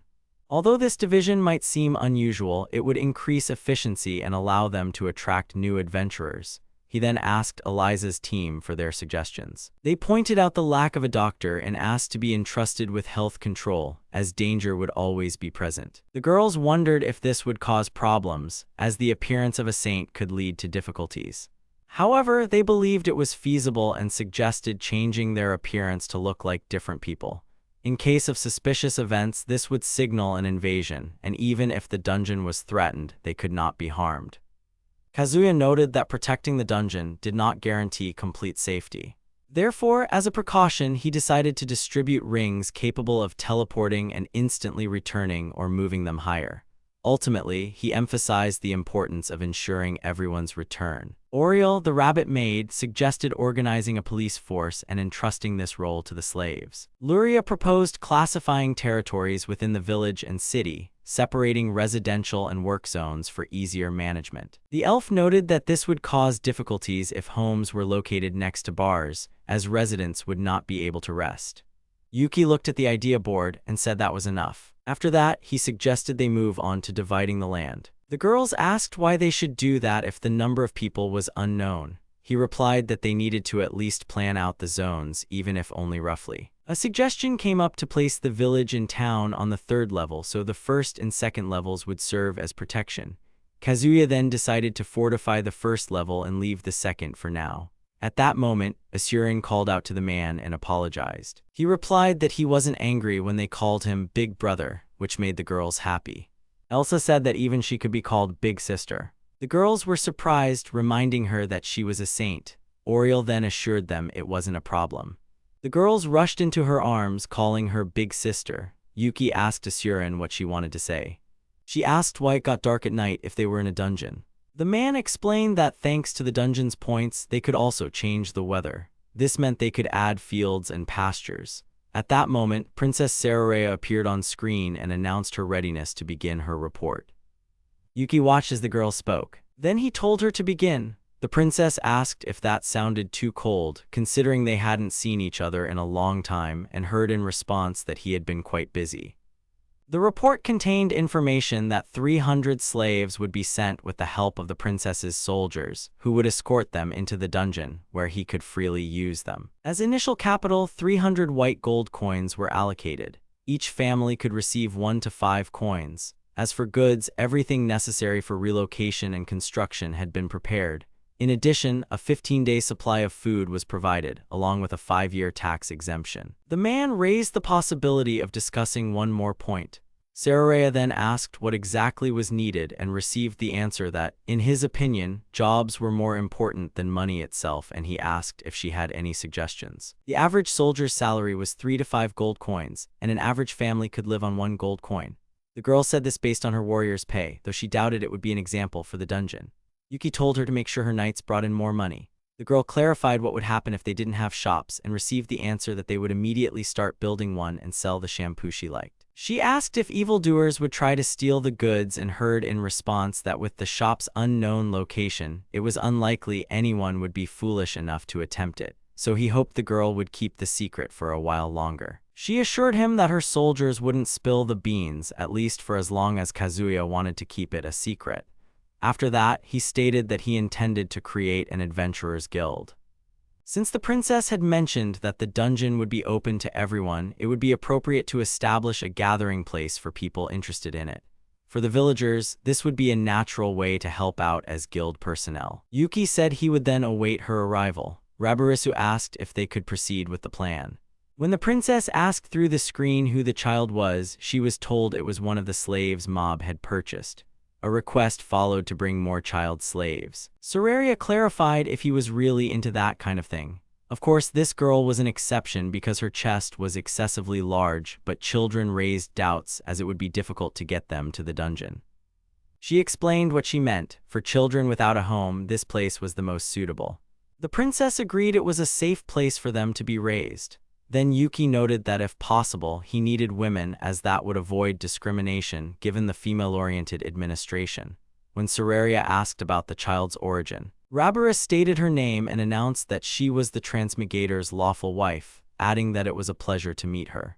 After that, she emphasized that she wouldn't let anyone touch him. Ratsu, hugging Kazuya's arm, introduced herself as the second wife. This angered Sarorea as it seemed like he was having fun while she was busy with work. However, the little demoness declared that Sarorea was selfish for dragging him into difficulties and then called her flat-chested. In response, Sarorea said that she had long been told about her breasts, comparing them to peaches. After that, she asked if she had a partner to whom she could show them. Blushing, the girl admitted that she hadn't yet met a man stronger than herself. Rabarisu declared that if Sarorea promised to take care of him, she wouldn't mind sharing Yuki, which angered the man, as it seemed like he was being treated like an object. The girl explained that Yuki wouldn't even flinch if she hit him with all her might, but she was interrupted with an offer to just come and bathe together and then everything would be fine. The princess agreed and approved the idea of taking a bath with him. After this, attention shifted to building homes for immigrants. For reference, the girls were asked where they had lived before. One of them said she shared a common room with colleagues in a dormitory, and private rooms were only for nobles. Meanwhile, Kazuya was considering giving the slaves separate rooms. Hearing this, the girl cut him off and said that if they weren't given private rooms, there would be nothing to complain about. But this was disagreed with, as guaranteed work, wages, and a place to sleep were already considered sufficient. The transmigrator was surprised and asked why they didn't like the idea of separate rooms. Then he suggested they follow him. He showed the girls his private room, which contained a wardrobe, a television, a camera, a nightstand with his belongings, and a sofa. One of the girls noticed that his presence could be felt in the room. After all, personal space allowed one to fully immerse themselves in their own hobbies. Then Yuki picked Millie up. The camera took a picture and printed a photograph, which he handed to the black-haired girl.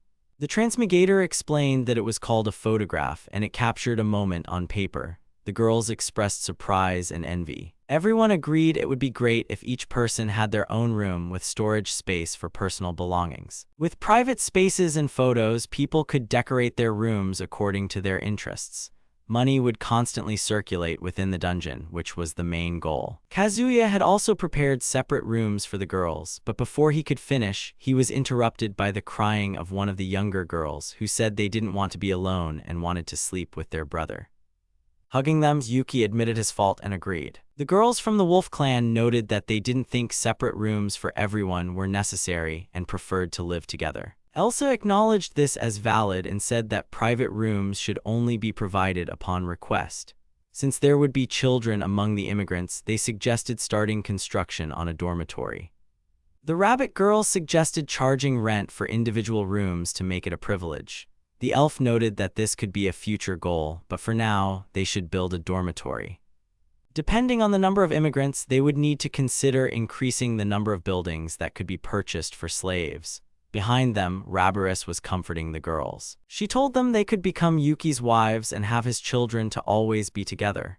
This angered the man, as such things shouldn't be said to children, but the younger girls retorted that he couldn't fool them, as they knew how babies were made.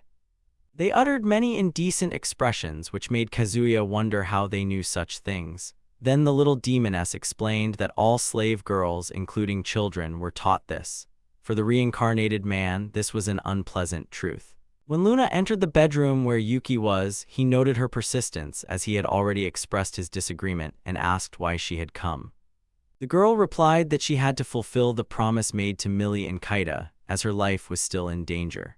She wanted to bear him a child, as per the terms of their agreement. The girl's true goal was to strip Luna of her dignity as a holy maiden. Rabarus asked if she really thought Yuki would agree to that, and he confirmed that he would only do so with those he genuinely loved. Both girls stood up and left, suggesting they first listen to Lu's explanations. They were left alone, facing each other. The girl asked if Yuki was ready to listen to her. He replied that for starters, she could stop calling him master, as the word loses its meaning when used idly. The girl was indignant, explaining that she addressed him that way out of respect and asked why he was rejecting her, wondering if he intended to let her die at the hands of others. She said she didn't want to die and asked if it was so bad to ask for help to save herself. Then she took off her clothes. Getting on all fours, she asked if her chest wasn't big enough and stated that she wouldn't mind if he touched them. After that, she started crying and asked him to give her a child. The transmigrator asked the former saint how she wanted to live her life, as merely existing to bear children was meaningless. The girl said her safety would be ensured, then asked what he meant. If she got pregnant by the transmigrator, she would be safe. The man then asked if she really thought that would improve her relationships with others. Seeing her confusion, he asked again if she had stumbled before. Falling was quite painful. In response, Luria cried out that he was calling her a clumsy little girl. After that, she burst into tears and explained that her own country had betrayed her. The girl begged for help if he understood everything. Yuki stated that she had to get up on her own. Elsa bowed her head to Millie and the others, pleading for leniency. The girl cried out that she couldn't handle it, as her clumsy actions would only anger them more. The transmigrator noted that this was precisely why he was asking her to stop playing the role of a helpless person. In reality, everyone was barely holding back tears, and she understood why they didn't cry. This was because even if they cried, nothing would change. Moreover, she sought to have a child not for the sake of living, but merely to be allowed to do so. Finally, the man asked if she agreed with this situation. When the girl put her hand on his shoulder, she accidentally stepped on her kimono and fell, scraping her knee. At that moment, Lu was called out too. It was Elsa who said the words, "Pain, go away." Then she apologized, as Luria was no longer a child.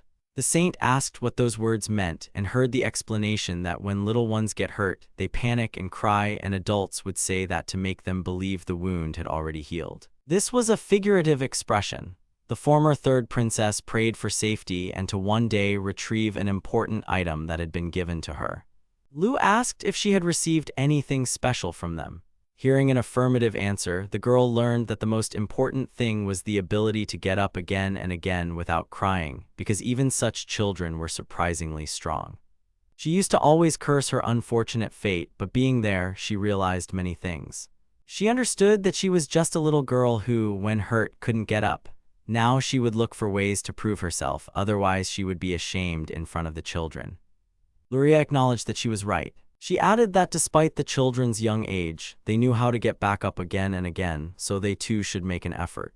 Rabarisu and Ratsu watched their conversation. They then approached the transmigrator and informed him that everything had gone as he planned. Elsa had spoken with Luria, and since the conditions set by Millie and the others were too harsh, they had tried to intervene.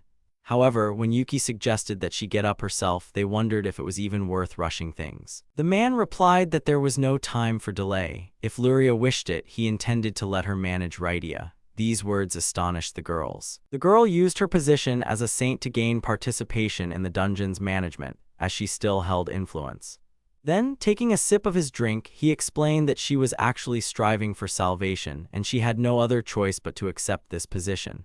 That's why Yuki wanted her to reclaim the title of Holy Maiden, but since he noted that time was short, it meant that everything was not happening by chance. A week had passed since her arrival. There was a possibility that people already considered her dead, and this was becoming a problem. Kazuya asked why someone had sent assassins after her soul. The reason was that she possessed power and strength that stood in their way. This meant there was a group supporting Lady Luria. Everything happened to eliminate her faction. If rumors spread that she was involved in what happened, the balance of power would shift instantly. The girl then asked why Yuki was trying so hard for her, and she heard him reply that he hadn't claimed to be acting specifically for her. Even if she were killed after this, Millie and the others would be satisfied, and if she were reinstated, it would bring more support. The girls asked him to stop making excuses, as he could simply admit he wanted to save her. But the man explained that a wrong move would bring trouble, so they had to consider the benefits. Before people could solidify their positions, Yuki wanted Luria to be able to get back on her feet before returning to Rydia. However, this would be useless if she didn't wish it herself. There were only 3 days left, otherwise establishing her position would become extremely difficult. Kaya was sleeping. She dreamed that she was being carried through flames. She apologized to the man holding her and asked him to drop her, as at this rate they would both die. At that moment, Minister Roval and his guards blocked their path. The man shouted to protect the girl as she could still run, and he lunged forward. At that instant, an axe split his head and blood splattered. Both collapsed, after which Roval grabbed Kaya by her hair. Examining her face, he noted her attractiveness and decided to sell her into slavery. The knights asked what to do with the young man's body. They were told to simply dispose of it. The girl held his hand with a trembling grip. But in the end, she couldn't hold on. Kaya woke up. Breathing heavily, she looked at her comrades nearby and thought that this dream was just another reminder of what had happened. Sitting in the hot spring, she mused that this was a luxury she hated, but to protect this happy place, she couldn't be the cause of discord. Luria, noticing someone else in the bath, quickly covered herself. She then tried to call out to the girl in the water, but the girl ignored her. The saint apologized and said she would leave, but a voice from behind stated there were no objections to her presence. As they sat in the tub, Kaya asked why Luria decided to bathe in the middle of the night. Luria replied that she was thinking about what to do next, and then asked if Kaya hated her. The girl admitted that she felt a hatred so strong she was ready to kill her right there. However, she still believed it would be wonderful if she could forgive. After all, the person dear to her wouldn't find happiness even after her death. Crying, the wolf girl said she wanted to live a life that would make her smile. The saint asked if she was okay. The girl simply hugged her, thanked her, and then added that although she thought everything was lost, it turned out not to be the case. Memories of them were undoubtedly stored in her heart. Even if she got her revenge, it wouldn't bring happiness to anyone in the village. Kaya, addressing Luria, said that there must be something left in her too. If she could see it, perhaps she could resolve her problems. The former saint of the Rydia kingdom decided to speak up. She announced that she intended to return to the Holy Kingdom.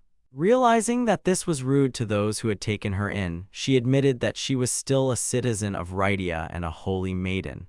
Even at the cost of her life, she was obligated to strengthen her country. Therefore, bowing, she asked to be allowed to leave. Asuran, holding onto Yuki's sleeve, remarked that since the lady had a home to return to, it would be best to go there. The transmigrator agreed. He asked the girls what they thought. They replied that if she wanted to go, there was no reason to hold her back. Only Elsa tried to object, as the saint could be killed in such a case. But the girl believed she was obligated to do it. Little Asuran exclaimed that Luria shouldn't die and that they had to help. Kazuya agreed and added that if Luria promised to support them after her restoration and prevent people from attacking the dungeon, he would be willing to help. When the girl expressed her agreement, the man noted that the situation wouldn't be easy to handle. But if she died, all his plans would fall apart, so she should take bodyguards and a trump card. Mob and his squad were suggested as bodyguards and information gatherers. And as a trump card, a blonde guy appeared. He greeted those present and noted that he was glad to meet them. Asuran immediately ran up to him, asking if he was her brother. Stroking the girl's head, he noted that he had been found out quickly.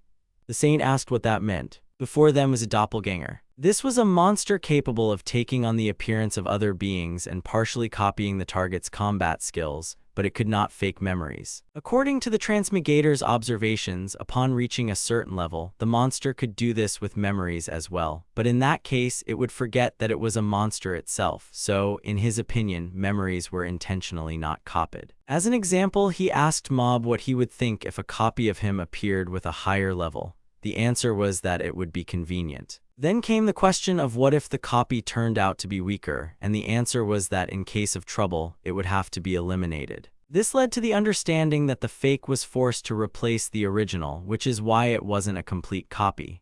Plus, there was a unique feature. By transferring his consciousness into the doppelganger's body, the transmigrator could control it. However, at that moment, he would lose control of his own body. Elsa's copy worked similarly, but Yuki's appearance was different from the original. He explained that he could copy anything, meaning he could freely change his appearance. They asked him if this was the trump card he had mentioned. He replied in the negative, noting that it was just one of many aces up his sleeve. Even if his body died, he would be fine, and no one would discover his connection to the dungeon. Mob and the others were supposed to gather information, while he would guard Luria. This was met with an objection. If anyone found out she was being protected by a monster, it could cause problems. Yuki then said that in that case, they could use monster detection magic on him. She cast Rain of Light. Yuki stated that everything was fine, then asked if the difference was related to their levels. The girl then asked about his own level, as even the third archbishop was level 44. The transmigrator apologized and showed that his level was 238. Mob noted that this was exactly what one would expect from a dungeon master, and the girls said he resembled a legendary hero. Kazuya was asked how he reached such a high level, and he replied that he had been conquering his own dungeon in his free time, though he hadn't expected to level up so easily. The saintess, however, asked if her life had any value at all. As they left the cave, they heard wishes to take care. Regarding the transmigrator, it was noted that he would take the chance to explore the entire continent, as it would be beneficial. Elsa expressed a desire to meet Luria again. The little girls reminded Mob's team to return home. He replied that he would certainly do so, bringing souvenirs, and then added that now they had a home to return to. The team set off. Kasu said they needed to get horses first, otherwise the journey would take a month. But the transmigrator countered that there was no need to worry, as he had a suitable means of transport in his storage. When asked if he could store living beings, he clarified that it was inanimate. After that, he pulled a car out of it. Seeing it, everyone thought it was a carriage or something similar, but Yuki suggested attacking it, to which they objected, saying it would break. Mob's team, breathing heavily, lamented that they not only couldn't damage the car but didn't even leave a scratch. The former nobleman, settling into a seat, noted its comfort, and Mob asked if this hunk of metal could even move. Kazuya, placing his hand on the panel, suggested they see for themselves. The car suddenly started and accelerated so quickly that the journey would now take less than a week. Looking out the window, Luria said it was amazing, as they could travel and admire the beautiful scenery in safety. Yuki added that they would have to get out when they approached the city, as they were planning a big operation and the car was too conspicuous. He then asked what kind of village they should build. Near the border between Rashuru and Ratia was the small village of Kiris. To enter the Holy Kingdom, one had to pass through a checkpoint. Mob asked if the car needed rest and was told no, as it wasn't alive. After that, the third-rank hero started drinking. During the journey, the guys helped Yuki, and he admired their strength. At least, this was the scenario they were going to use. Luria was considered his older sister. The transmigrator asked her to pass him a bottle of tea. The girl, fulfilling the request, noted the strangeness of what was happening. A scream rang out. Monsters attacked the children, and judging by the appearance of the victims, they turned out to be fairies begging for help. Luria asked why they would appear here, and Mob clarified if they were going to fight. Yuki replied that they would not, and he crushed the monsters, exclaiming, "Strike." Everything turned out to be quite bloody. The car stopped and the transmigrator got out, stating that they came in peace, asking them to believe that their lights would heal. At that moment, a fairy screamed for him to leave, then was surprised that a human was before her. The man said he didn't have time to answer all her questions. He repeated that if they went together, they would be healed. There was no answer, and turning around, Yuki wished them luck, but he was stopped and they agreed to go. Then came a request to save the girl who was being held in someone's arms. The fairy was indignant that they hadn't taken Kazuya's carriage. He explained that it was too conspicuous, and now that they had representatives of a rare race with them, even more attention would be drawn. Moreover, their main goal was not to save the fairies. Then the girl asked why he wasn't being courteous. Didn't he need enchanted items or elixirs? In response, he asked if they would make him faster, stronger, or help him kill monsters better than magic. Seeing her anger, Mob noted that this was the very race of fairies that most countries revered as sacred. Despite their immense magical power, they lived deep in the forests and had a unique culture. Furthermore, they were famous for enchanted items and elixirs, which were considered the best in the world. Kasu added that everyone who tried to conquer the fairy village for its treasures was destroyed. Therefore, people tried to earn their favor, not take from them. Yuki clarified if an elixir wasn't a universal healing agent and received confirmation. After that, he asked again if she didn't have at least one. This time, the fairy replied that if creating them were so easy, they wouldn't be running and their village wouldn't be destroyed. Kazuya realized this meant the great fairies had been surpassed in magic, but Corval countered that the spells had no effect on those monsters, which made Mob doubt the existence of such creatures. Leia was sure that magic couldn't be completely ineffective, but if these were servants of the demon lord, then it was possible. The representative of the rare race asked why they couldn't use a carriage to crush the monsters. She was told that the village was deep in the forest and it was impossible to bring such a bulky item there. If they needed help, they should contact the guild. In response, the fairy exclaimed that few people were stronger than Yuki, adding that his magical power was absurdly immense. Yuki said they were in a great hurry, which prompted a question about their objective. He couldn't answer, then turning to Luria, the man asked for her decision. After all, it was her journey, even if Kazuya was considered the field commander. His sister still made the decisions. The fairy rushed to the girl, begging her to save the village. After a moment of silence, the saintess replied that they were in a great hurry and couldn't spend time saving the village. They couldn't easily explain the reason why. Corval knelt down and apologized. Tearfully, she confessed that she couldn't save anyone. Then Yuki turned to Luria, reminding her that many countries considered fairies sacred. In his opinion, their support could be a strong trump card. He speculated that this would make his sister untouchable in many ways. Besides, they had a small amount of time to deviate slightly from their route. The saintess exclaimed that it would be better to get there as quickly as possible. But it was impossible to decide everything instantly. This was just Yuki's assumption, as the final word remained with Luria. Then, turning to the crying Corval, she said that if they helped, they would take all the items, even if the village was burned to the ground. Moreover, the fairy would have to travel with them and assist in achieving their goal. She then added that Corval should stop crying and give an answer, as they were in a hurry. Shaking her head and standing up, the fairy said she agreed to travel with them, as long as they saved her village. In that case, it was decided to postpone their journey to Kiris. Yuki once again pulled out the car, which caused Mob to exclaim in indignation that they had walked all that way for nothing. Corval smiled. The wind blew. Huge larvae slowly crawled around. Yuki and his group listened as the man explained that they shouldn't overestimate themselves just because they defeated him, as he was considered the weakest among the 4 heavenly kings. He wasn't allowed to finish speaking. A creature resembling a larva was thrown at him, and he was ordered to shut up. The man in the cage asked if they were sure, as he was willing to share information which was rare for weaklings. He was silenced again. Holding 2 monsters, the transmigrator noted that, according to those guys, they were just hungry and headed towards a source of magical energy. He then asked what they should do now. Luria asked the fairy village elder if anyone was hurt. In response, she heard that no one had died, but the village itself no longer existed. A new problem arose in the form of the demon lord's 4 heavenly kings. The girls began discussing that he might have ended up there by accident, but since they had found him, measures needed to be taken.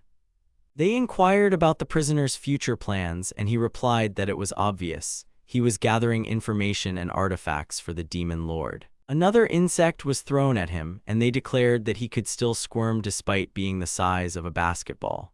Sooner or later, humans would discover this place, so they might have to move to another hideout. Fire flew past Yuki, hitting the cage directly, and a scream echoed from within. The black-haired girl with wings and horns threatened Zagiz with death, telling him to prepare for the end. She added that they should also be happy. They wouldn't have to move anymore, as her flames could burn them to ashes. If she were the Black Flame, the strongest of the 4 heavenly kings, the phrase would have remained unfinished. Yuki ordered her to shut up, noting that she was merely missed second among the heavenly kings. Inside the cage, one prisoner begged for the flames to be removed or he would die, while the other continued to threaten. It was noisy. The transmigrator asked his pseudo-sister if she thought it was a good idea to let the fairies settle in the dungeon. The elder asked them not to make decisions without them, but it was explained that they could leave later if they found a better place. For now, Yuki wanted the fairies to help build the city during their stay. Luria tried to stop him, saying that in that case they wouldn't have time for anything else, as the journey would take at least 2 days. Then Kazuya extracted the dungeon core. He asked if they recognized the gate, explaining that it was a lost technique connecting 2 chosen locations, recreated using the dungeon master's skill. The gate materialized. The fairies realized he was the dungeon master. He emphasized that he was different from others and meant no harm. He just wanted them to go through the teleportation gate to his base, where their safety was guaranteed. Receiving no immediate response, he understood his words wouldn't be trusted right away. However, the village elder noted that despite his immense power, Yuki remained considerate of them, so she trusted him. The transmigrator apologized to the former saint for deciding to shelter the fairies, then turned to his companions, saying he would prepare things on the other side. Once everything was ready, they should destroy the gate there, leaving no trace. After that, they asked what they would do with the 2 heavenly kings. The heavenly kings immediately fell silent upon hearing that Yuki was the dungeon master.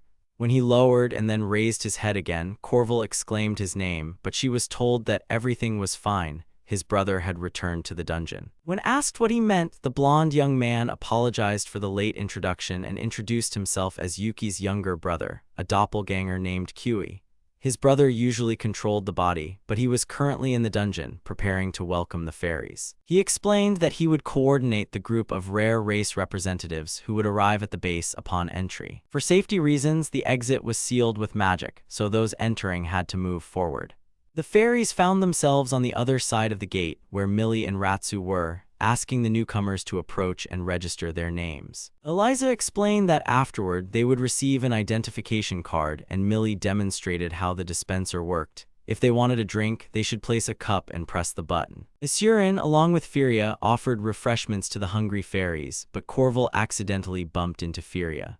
Then Yuki called out to her. The girl didn't recognize him immediately, as it was her first time seeing his true body. The fairy complimented his appearance. The dungeon master then remembered he wanted to ask something of the rare race representative. Narja's name was confirmed. The village elder was told to hang the card around her neck. Inquiring about Rabras's affairs, Kazuya noted that if her clairvoyance was to be believed, no one was lying. Everyone truly was a fairy. The idea of using cards proved convenient. Each one confirmed identity, whereas previously, crystals were used for that purpose. The elder asked what they had done with the 2 captive heavenly kings. Yuki asked how she knew it was him, and she replied that she could track magical energy to some extent. Regarding these 4 heavenly kings, he decided to ask Narja for her opinion. She said it didn't matter whether they were killed or imprisoned. Imprisoning them could yield information about the demon lord's army, but if they escaped, it would cause problems. If they were killed, there would be no need to monitor them. However, if they truly belonged to the four heavenly kings, the location might become a target for the demon lord's army. In that case, it would be better to temporarily leave them in a cage and return later. He didn't get to finish speaking as Corval brought Luria in. The transmigrator decided that her difficulties should be discussed with more influential allies.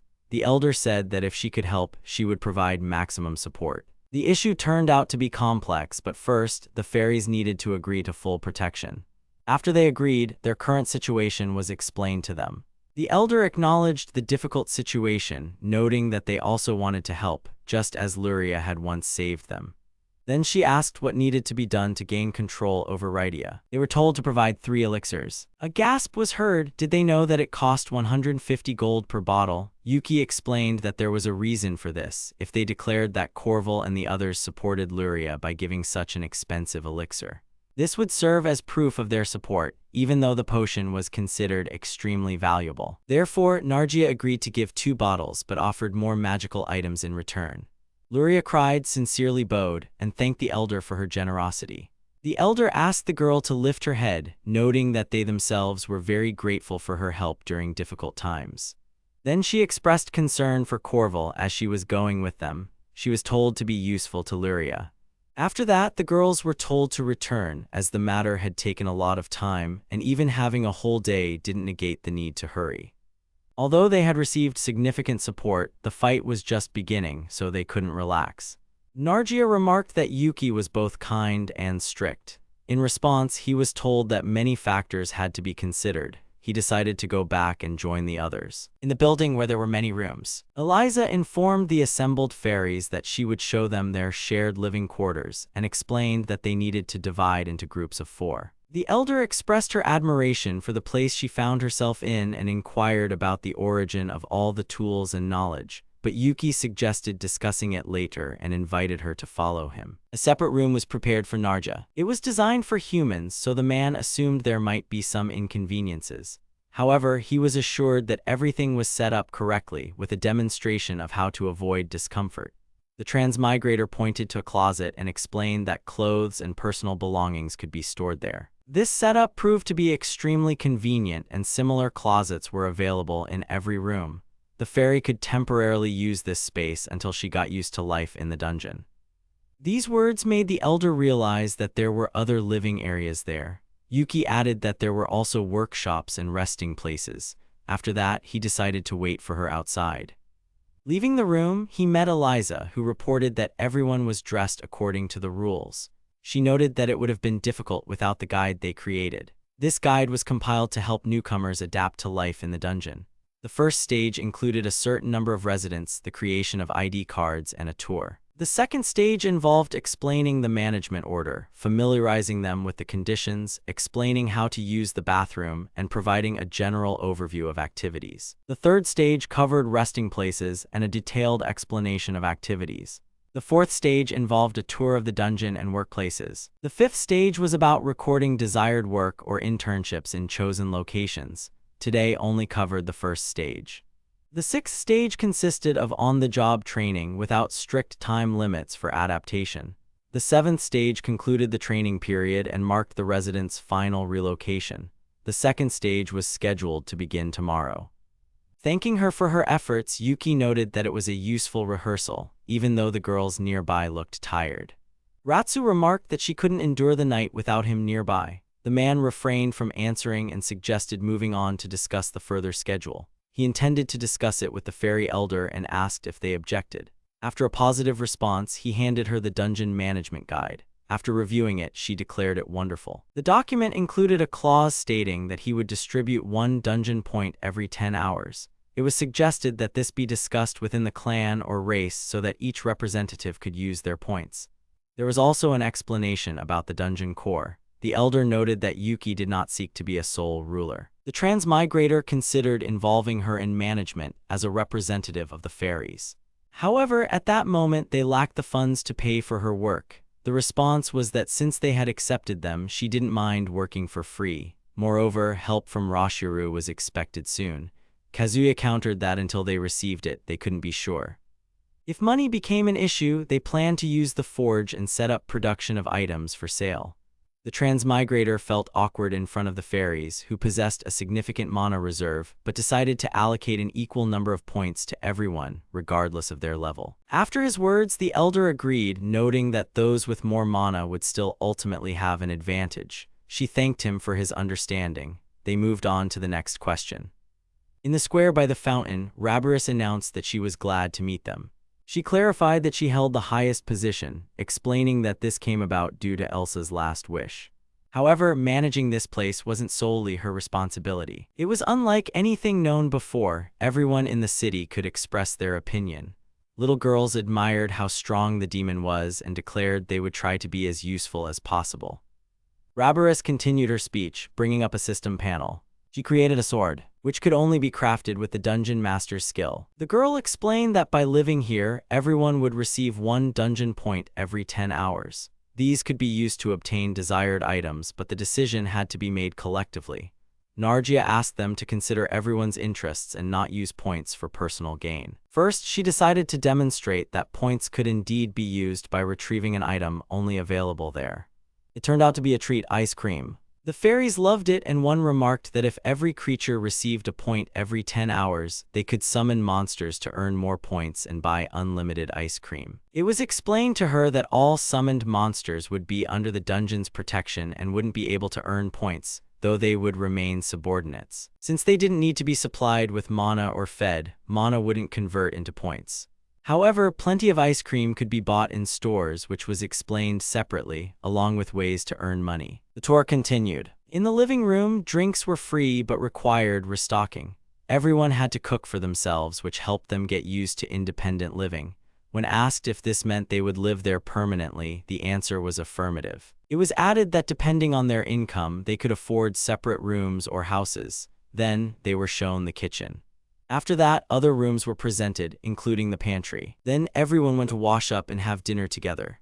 The elf asked Nargia about her impressions of the bath, and she replied that everything was wonderful, but they needed to ensure the girls responsible would diligently clean it. Millie added that the relaxation areas also had baths, including open-air ones, foot baths, and even a waterfall shower. Plus, some of them even allowed alcoholic beverages. Ratsu rested her head on the table, complaining about being tired and having a late dinner, while Ayu, looking through a book, noted that creating ID cards really took a lot of effort. But now that work was done. Right after saying that, she noticed another ID.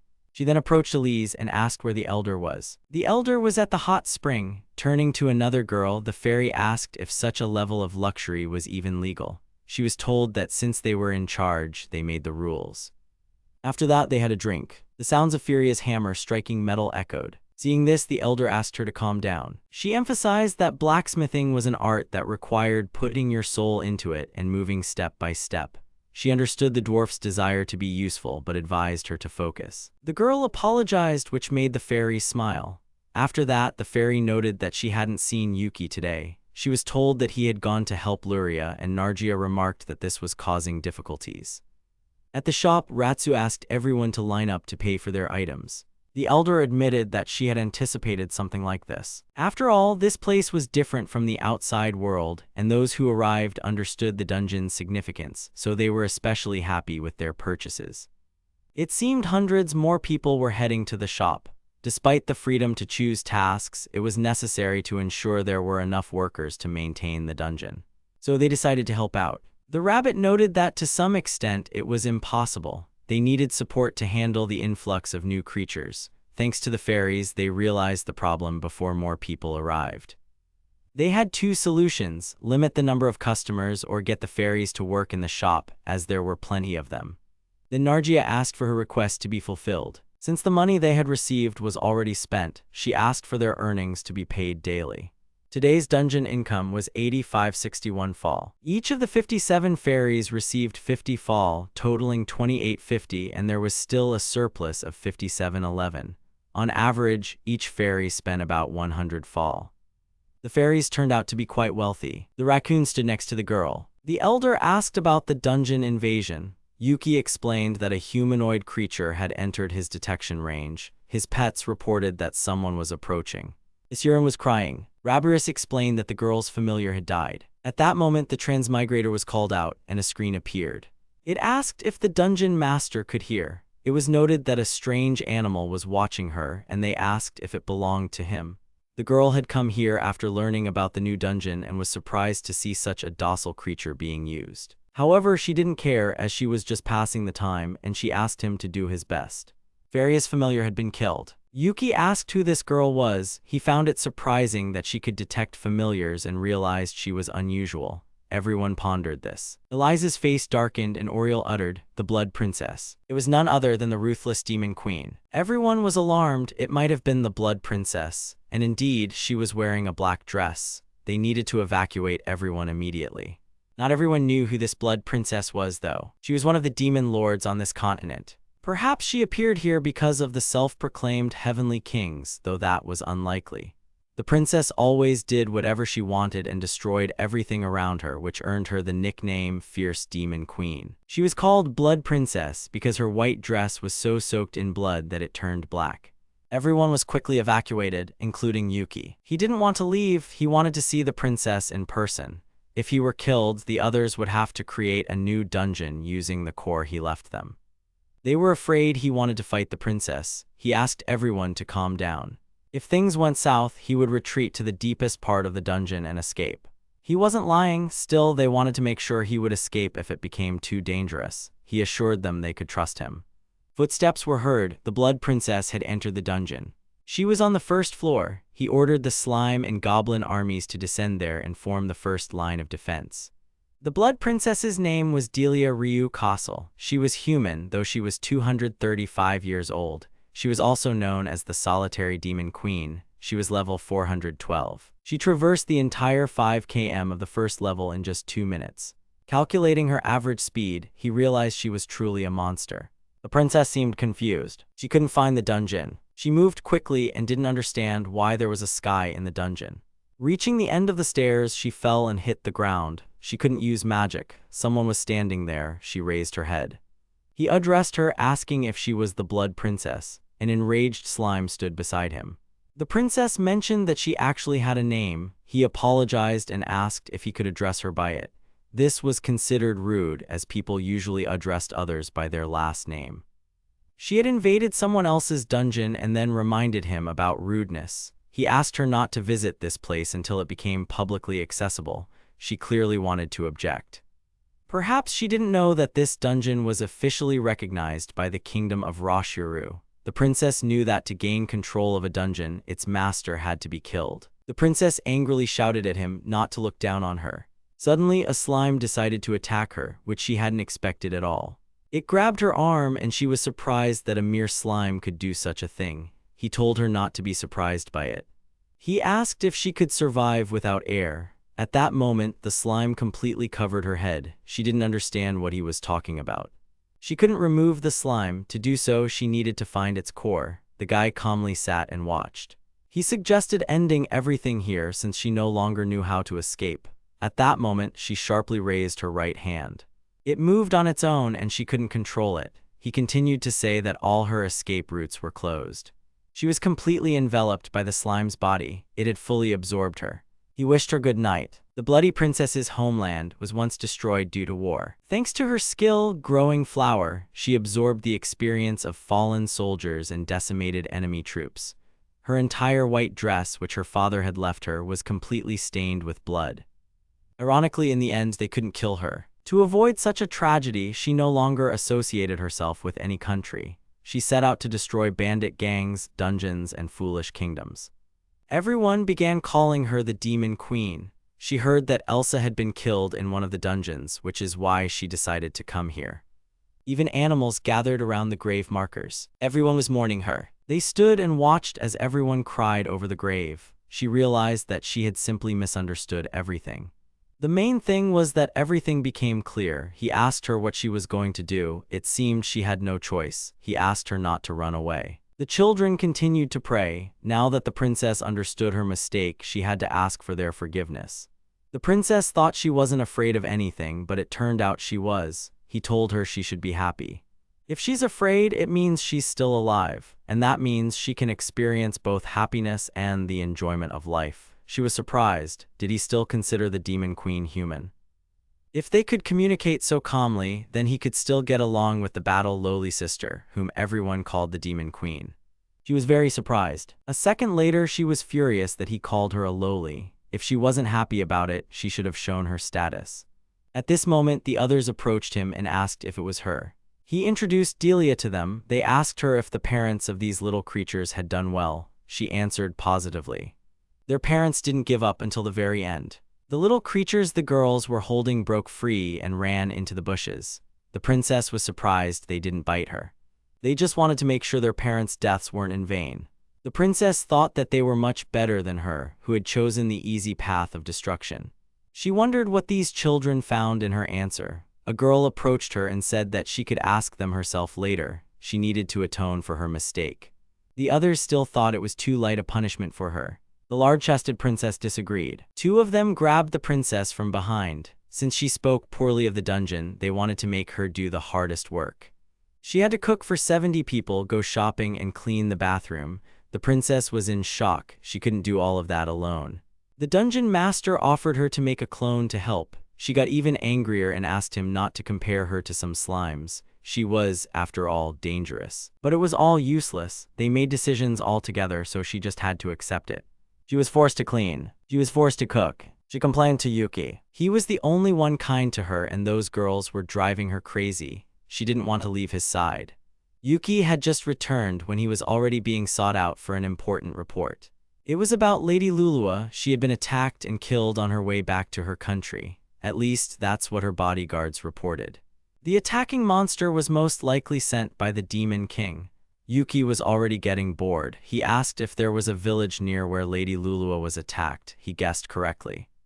The Raidia extremists spread the news of her death, and to convince Lulua's faction, ordinary people were needed.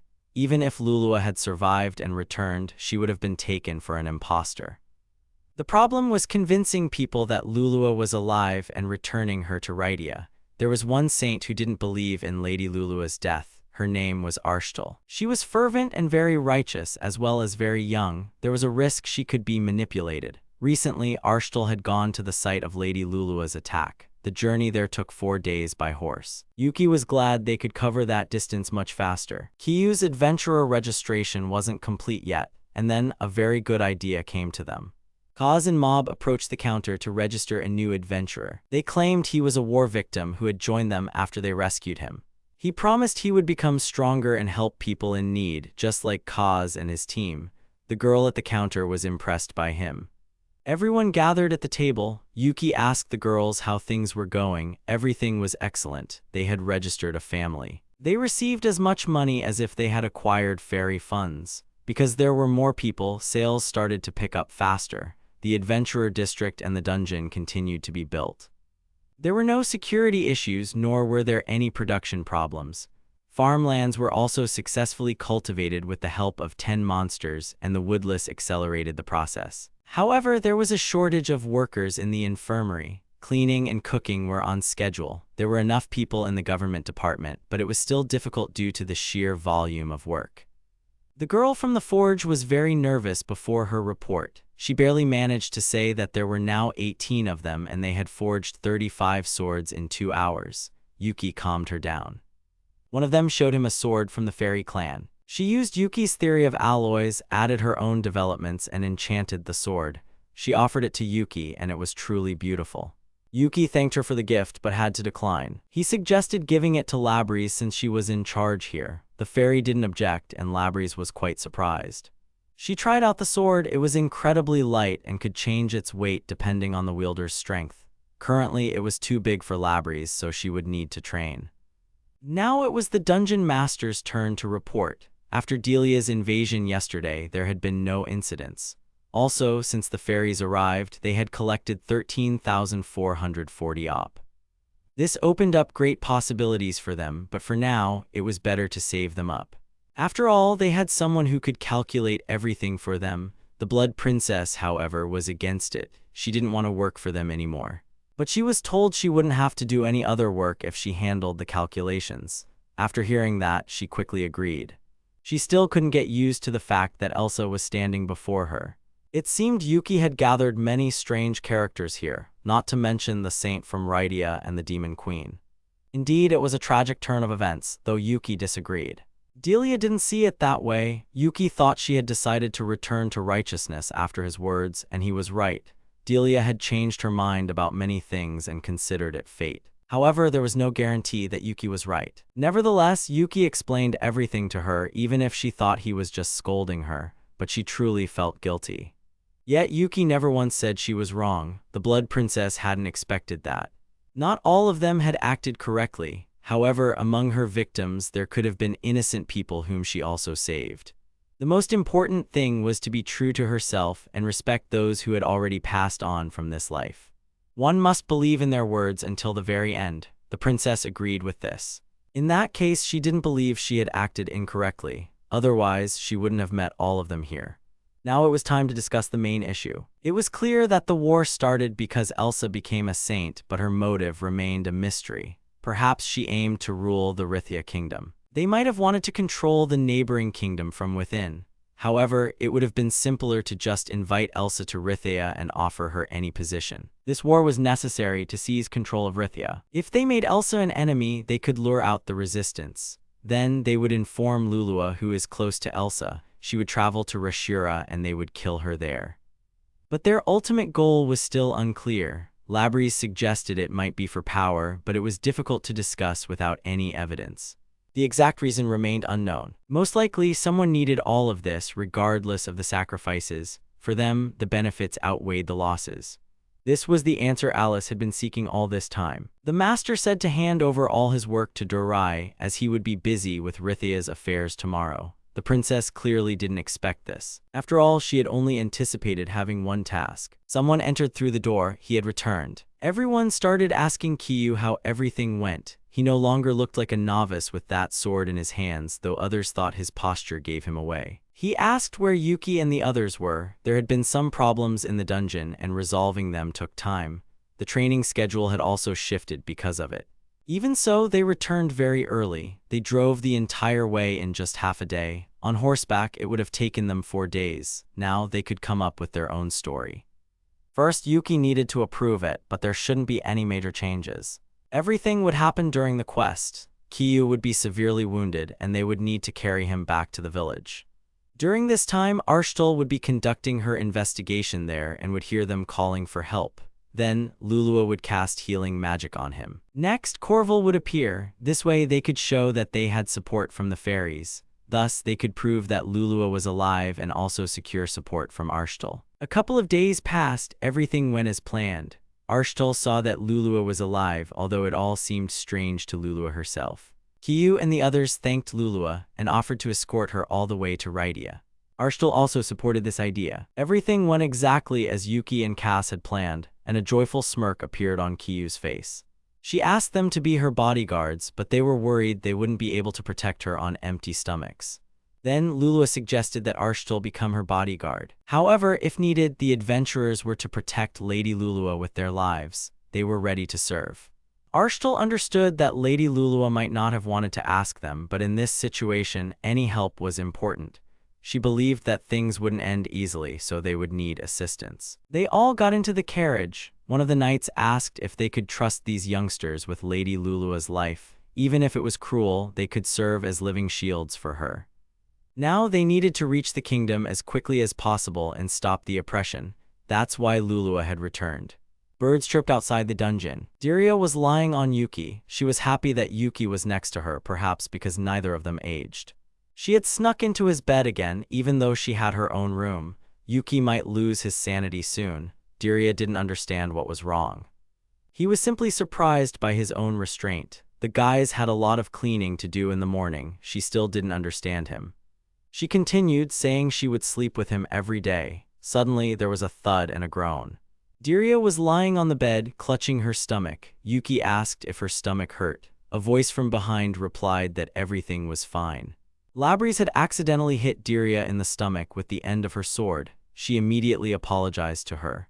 They were supposed to return soon. A commotion was about to begin. Soraria and her retinue arrived. Labrys and Yuki greeted them. She thanked Labrys for honoring Elsa's posthumous wish and taking care of the dungeon. Yuki received a noble title for suppressing the rebellion in Roville. He also thanked her and promised that he would continue to do his best. It was decided that he would become a marquis and marry the Duchess, meaning her. She was now his wife. She jumped on him and started hugging him. Yuki was completely bewildered. Yuki immediately looked at Labrys, expecting her to be furious. To his great surprise, Labrys joyfully congratulated the Duchess on her upcoming wedding. The Duchess thanked her and added that they had one small problem. She wasn't sure she could have many children for Yuki all by herself. And of course, if Yuki didn't sleep with other girls, that would become an issue. Including the Duchess herself, all the other girls could bear children for Yuki. They didn't seem to mind at all. The Duchess had feared they would object. Not at all. Labrys immediately shook the Duchess's hand. They were supposed to work together to support their husband. Yuki realized this had been their idea all along, a big trap. Yuki apologized and told Soraria that they needed to continue their negotiations. From now on, Soraria was the master of this dungeon. At this moment, Yuki began to cast a spell, and suddenly a large house appeared out of nowhere. Soraria now had full rights to manage the dungeon. She asked half of her soldiers to stay there and protect it. Yuki asked Labrys to give them a tour of the dungeon. They met a fairy representative named Nargia. Soraria introduced herself to her. She was the second princess of Rashura and had now moved to live in this dungeon. Nargia was happy to meet her. She kindly welcomed the soldiers and her other people who would also be living there. Now they would all live together and take care of each other. They were called to continue investigating the dungeon. They were about to get an official tour with representatives. Suddenly, someone called Millie's name. It was her father. She hadn't expected to see him there. Her mom and Shuri were also there, and tears welled up in her eyes. Yuki approached her and said she could go, and he would find someone else to give the tour. The other girls agreed with him and asked him to leave everything to them. Millie was deeply touched and started to cry. She ran into her sister's arms. Her family was overjoyed. They hadn't known what had happened to her and feared she had met the same fate as their unfortunate brother Dabrick. Yuki had saved her even though he himself looked very lonely and missed his own family. So Millie decided she would become family to Yuki and never let him feel lonely again. She was ready to give all her love to Yuki. She remembered her brother Dabrick and asked him to watch over her and see how happy she was. Millie's father asked if she was serving Lady Caesarea as he didn't want to distract her from her work. Seeing this scene, Diria realized that this place was worth building. After all, she herself would never see her family again. Suddenly, Caesarea called out to Yuki. She needed to tell everything to the people who would be moving here. She kept addressing Yuki as dear, which was awkward. She asked if it would be better to just call him Yuki. She decided to step away for a moment, but still continued to call him dear, making Yuki blush. She held a session for the new settlers and threw a party in their honor. They all gathered around the table again. Another 30 children had arrived, bringing the total to 355 people. These numbers matched Lady Soraria's previous data. Soraria asked them not to address her as Lady, but simply to call her sister.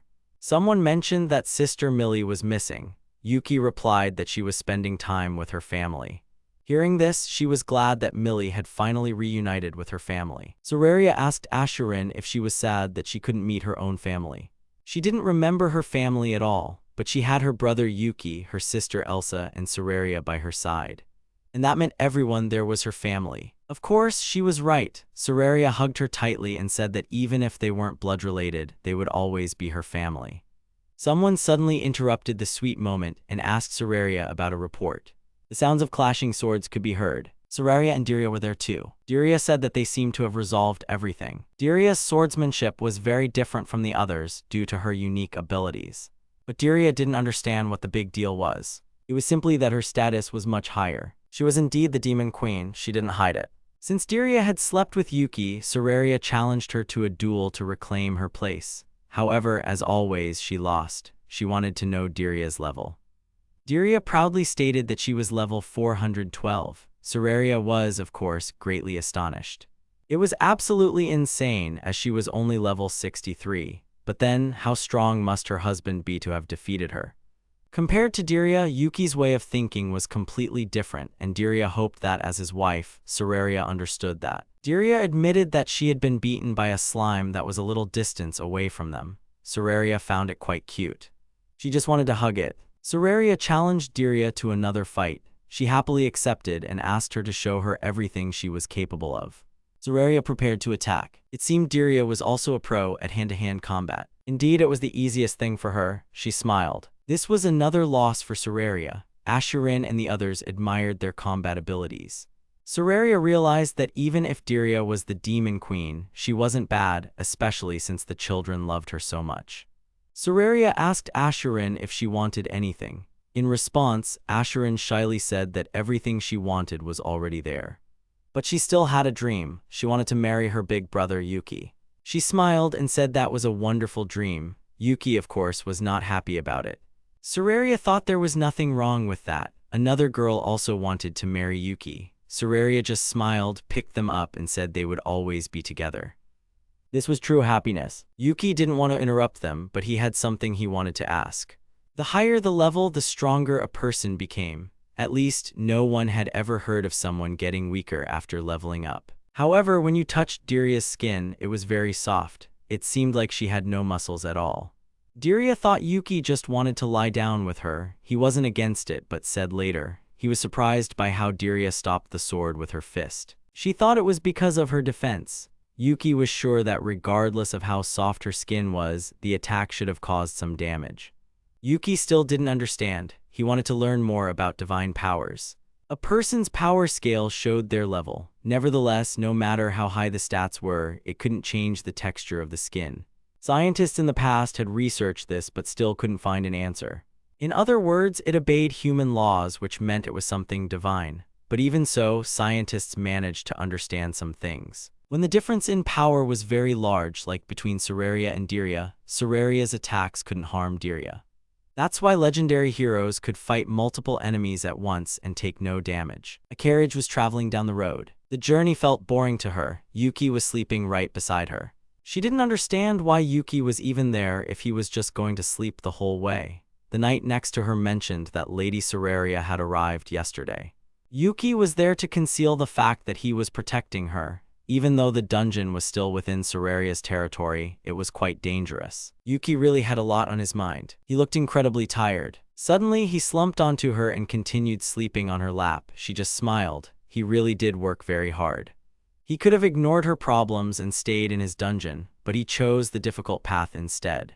It was hard to imagine him as a great leader looking at his sleeping face. The knight asked her to let him sleep a little longer. Of course, she didn't mind. She remembered that while she was in the dungeon, she had never seen him sleep. At that time, to save herself, she had even offered him her body. She didn't even love him and didn't want to have children with him. She just wanted to stay alive. Suddenly, he woke up and squeezed Lulua's chest. He said it felt really nice to squeeze her chest, noting how firm it was. Lulua became shy and blushed. Yuki admitted that he had slept very well. Lulua started to think he was interested in her body. Yuki said that many people would likely be interested in her body, especially her chest. She offered to sleep with him the next time they met. Yuki assured her that she was no longer under the dungeon's protection and the situation was different now. Since they were there to guard her, there could be no information leak. If they couldn't protect her, her secret would never be revealed, and if she survived, she would help the dungeon and repay her debt. That was indeed the case. If she helps the dungeon, it means she officially recognizes it. There will be many observers and only she can manage them properly. That was true. It would be better if someone already familiar with internal affairs handled it. But that wasn't a reason to sleep with him. She was the head of the kingdom that tried to kill Elsa, and if observers arrived at the dungeon, there could be some disagreements. However, if he took her as his wife, it would be a form of apology and a guarantee of peace. And if she became pregnant, it would mean she wouldn't return to her kingdom. He understood all of this, but it didn't mean she had to be with him. He didn't understand what she saw in him. Moreover, her words would greatly anger Labries. Labries would understand that he was refusing only because he couldn't afford it. Yuki felt like a womanizer and indeed couldn't afford it. She told him not to turn the man who saved her into a playboy and slapped him across the cheek. Only then did she remember that it was Kiyu's body. These were the Holy Maiden's apartments in the great temple of Rydia. There were many illogical things in the world. And the most illogical was this guy. A lot had happened since arriving in Rydia. Yuki had extracted the truth from a knight and Arshtal had found proof of the assassination attempt on Lulua. Finally, Lulua was declared innocent. They continued hunting the remaining extremists, but it was very difficult to save the people of this holy kingdom. This place was very far from any world capital. There were too many people and the city couldn't feed them all. Yet, it continued to extort money from people using faith as an excuse. The money that should have been used for the good of the people was spent on maintaining luxury. The extremists wanted to kill Elsa and Lulua. Also, the strained relations between the kingdoms of Rashuru and Gartz caused significant damage. They knew this, but still wanted to stick to the old system. If they had seized control of Rydia, they might have been able to save the people of another kingdom. He meant that their methods would claim more lives than the war itself. Aid for the people was also distributed unfairly. His sister, who had raised him by selling her body, died of starvation. Lulua and Arshtal were shocked. They offered him their condolences. She was the reason he lost his family. He began to draw his sword from its sheath. The knight moved faster, pointing his sword at the young man's face and saying that now he also had a reason to kill him. Even if he was stronger than the knight, he couldn't afford to die here. He had unfinished business. As they crossed blades, Yuki wanted to say something. They couldn't understand how he could remain so calm in such a situation. Yuki said that if they saved the people of Rydia, there would be no need to start a war. The stored provisions would only last a couple of months, so it was impossible.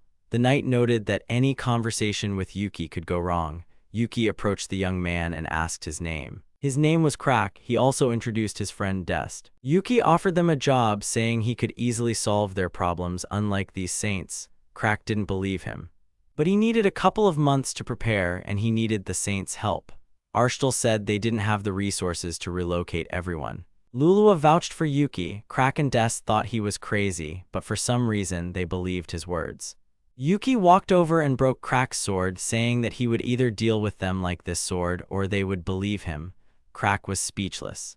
Yuki started a countdown. Crack began to tremble all over. Dest urged Crack to answer as quickly as possible, or he would be torn to pieces. Finally, he said he believed him, though he was in tears from fear. Thankfully, they stopped shaking. Yuki began to walk. He was going to open a gate here to turn this place into a dungeon.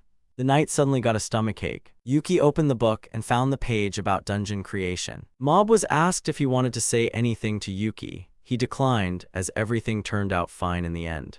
They couldn't accept all of this. There were things that defied logic, and Yuki was a prime example. He finished and asked Lulua if she had any questions. They had a lot of questions. He said it would be better to show them everything, as explaining it took too much time. That was quite rude of him. Lulua seemed to understand most of the dungeon's details, but she still had one question for the dungeon master. Yuki replied that he wasn't the master. It was then unclear how he could open a dungeon in the center of the holy city's cathedral. Yuki had no intention of answering such questions. She thought it was because of their barrier, which repelled monsters and dungeon masters alike. Yuki didn't doubt the correctness of the established barrier, which made Lulua worried. He turned to Crack and asked what he wanted to know. Crack replied that he would ask once he saw the dungeon itself. And Dest simply believed him. The most important thing was that he saved his friends. A meeting of the highest echelons of power in the Holy Kingdom of Rydia was underway. They did not want to bow their heads to Rashuru. There was no proof that Rydia had sent Elsa's assassins. They didn't want the fairies to be in a dangerous place like a dungeon, and their people shouldn't have to pay for it. They wanted to capture Soraria and demand a ransom from Rashuru for her. Arshtal tried to understand them. But there were few people who were truly against it. Most likely, everything would be resolved peacefully. Soraria informed them that anyone who was against it could attack the dungeon. Lady Arshtal also agreed with this decision. Lure out everyone who disagreed and destroy them all at once. This was Yuki and Soraria's main plan. According to the scouts' report, they learned that the dungeon was guarded by about 400 people, while they had an army of 5,000. And the dungeon had no other fighters. They were relying only on their current strength. One of the soldiers thought Arshtal was foolish. He planned to capture Soraria and then depose Arshtal from her throne. They didn't need such a foolish girl who couldn't take risks. Arshtal just had to endure. There were no traps at the dungeon entrance. They didn't want enemies to make excuses and wish to meet them face to face. The roar of the Holy Rydia army was heard. They didn't want to negotiate with the dungeon and intended to capture Sararia. The Blood Princess asked Sararia if she should go to the front lines. There was no need for that. She could go help Alice since Yuki was with Asherin and Philia. Diria deliberately went ahead of the enemy. Of course, they wanted to capture her. 5 warriors attacked her at once. Sararia didn't want the Blood Princess to take all the glory for herself, so she rushed to her. Diria dealt with all of them in one swift move. The warriors didn't understand what was happening. Sararia herself arrived, telling them not to let their guard down during battle. The dungeon guardians were called to assist Sararia. Although she was handling everything well on her own, the Rydia warriors no longer seemed as brave as they had at the beginning. The warriors were ordered to get their shields so that sword strikes wouldn't hit them. Perhaps this wasn't the best decision.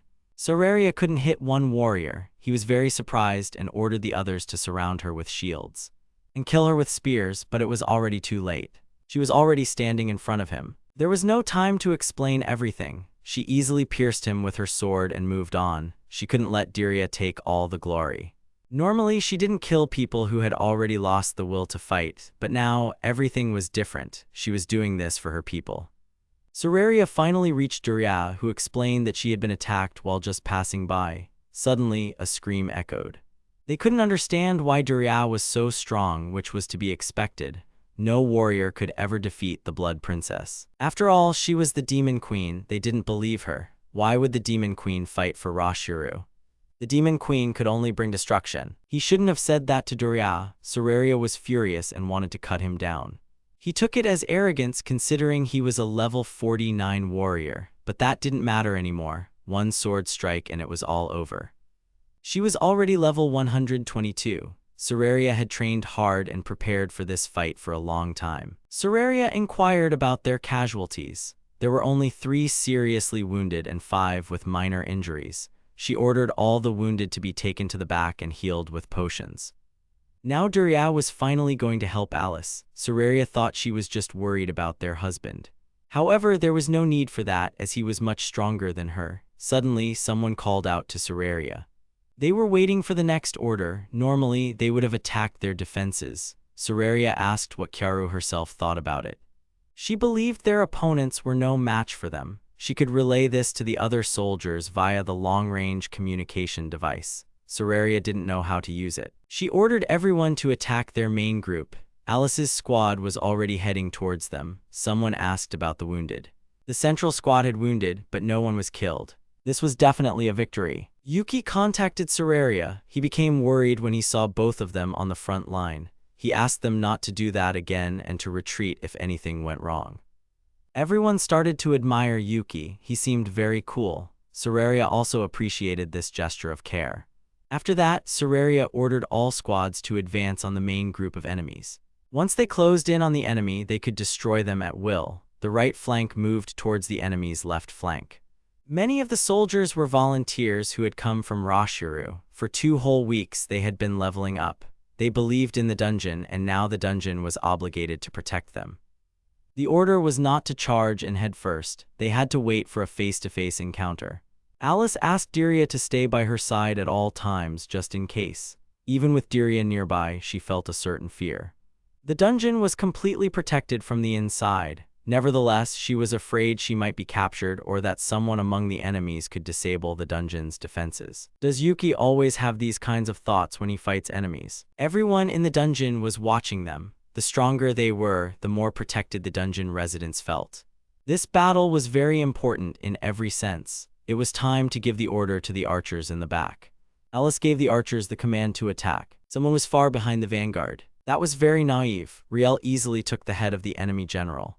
At this time, Riel had been surrounded and needed help. Millie volunteered to go to her. Millie's squad and Riel were supposed to meet up and head straight for Riel. Overall, they were doing very well. However, Ratsu seemed to be having some difficulties. Diria was watching them, but it was difficult due to the large number of enemy soldiers. Everyone around them was killed. Someone tried to protect their backs. They couldn't handle one girl. They needed to capture her as soon as possible. Even with a sword, she looked very cute, but even if a warrior fell in love with her, she would find it disgusting. She immediately pierced him with her staff. She used to want to sell her body, but now all of her belongs to Yuki. She didn't even notice as she cut down another soldier. Ratsu killed the enemy general. They asked Diria if everything was over. However, the enemy sent in a new squad. They wanted to capture Sararia and use the dungeon as a prison, even though Sararia had no rights to it. They started to feel sorry for the enemy. Alice asked Diria to take care of them. She would help her with her bow, otherwise their own squads could suffer heavy losses. Diria said she could handle them. Alice then called her squad to assist her. Everyone began reporting that they had dealt with their opponents and their squads. There were also those who surrendered to them and they no longer killed them. Those who surrendered were no longer considered enemies. One must be merciful to those who surrender. They are only here to kill enemies. They didn't know yet if Yuki had finished his business. It seemed he hadn't. Most likely, they had made a bad first impression. Yuki understood that with such a large difference in power, Sararia wanted to attack more aggressively. This could work, but it could also lead to heavy losses. Sararia's squad had experienced fighters, which couldn't be said for the others. Someone asked Yuki if they should also break through the central and left flanks. Yuki stopped them, saying he just wanted to talk to them first. There was no need to throw the entire army at the opponents, especially when Asherin and Furia were also there. The enemies had already seen their power and their defeat was only a matter of time. Yuki, Mob, and Rhea went to negotiate. Yuki wanted to speak with their commander. Their opponents thought they had come to surrender. Of course, they couldn't allow themselves to do that.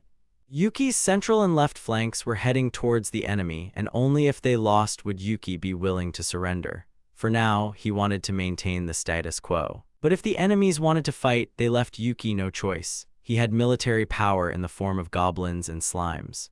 He also had orcs and one blood minotaur. Therefore, the opponents would definitely lose their people. So they could have waited and finished the battle without fighting the blood minotaur. Perhaps that was the case. However, compared to the others, the minotaur's level wasn't all that high. Yuki was losing patience. He wanted to quickly find out if they would fight or maintain the status quo. The opponents didn't want to give up as they would be accused of doing nothing. They were confident in their victory over Yuki, which was highly questionable. Their commander recognized Yuki. He even knew Yuki's younger brother and was surprised that, unlike his thuggish brother, Yuki didn't even want to start a fight. If his brother were here, a fight would definitely have broken out, though it was more likely that Yuki had sent him to guard Arshtal. Did he really think negotiations would continue while Arshtal was safe? They were planning to remove her from her position after conquering the dungeon, and it was foolish to link the dungeon and the church. After all, there was no longer any need to send an expedition to capture the dungeon. If they captured the dungeon, there would be no fear of information leaks. Yuki didn't understand why they were so confident about this, but he was talking about Sararia and for some reason was sure that she immediately went into battle when things were going well. And then Yuki realized that this was precisely when the opponents decided to attack this location, and the reason for the lack of communication was Lulua herself. But he still considered the commander foolish for bringing only a handful of adventurers and no monsters. The commander, in turn, accused him of bringing even children, who were very cute, to war. In response, Asherin and Philia became very angry and were ready to attack the enemies. Yuki himself hadn't expected them to react that way. The commander thought this was their plan, to attack them when they let their guard down. At that moment, a slime was already flying towards them. It couldn't tolerate Asherin and Philia's tears. They couldn't believe their eyes. A slime was attacking them. Philia also couldn't hold back and struck with her sword. The goblins also decided to join in and ask their master to leave everything to them. Yuki could no longer stop them, especially after Philia's crying. The opponents were greatly confused and didn't even know how to act. They began to tremble with fear.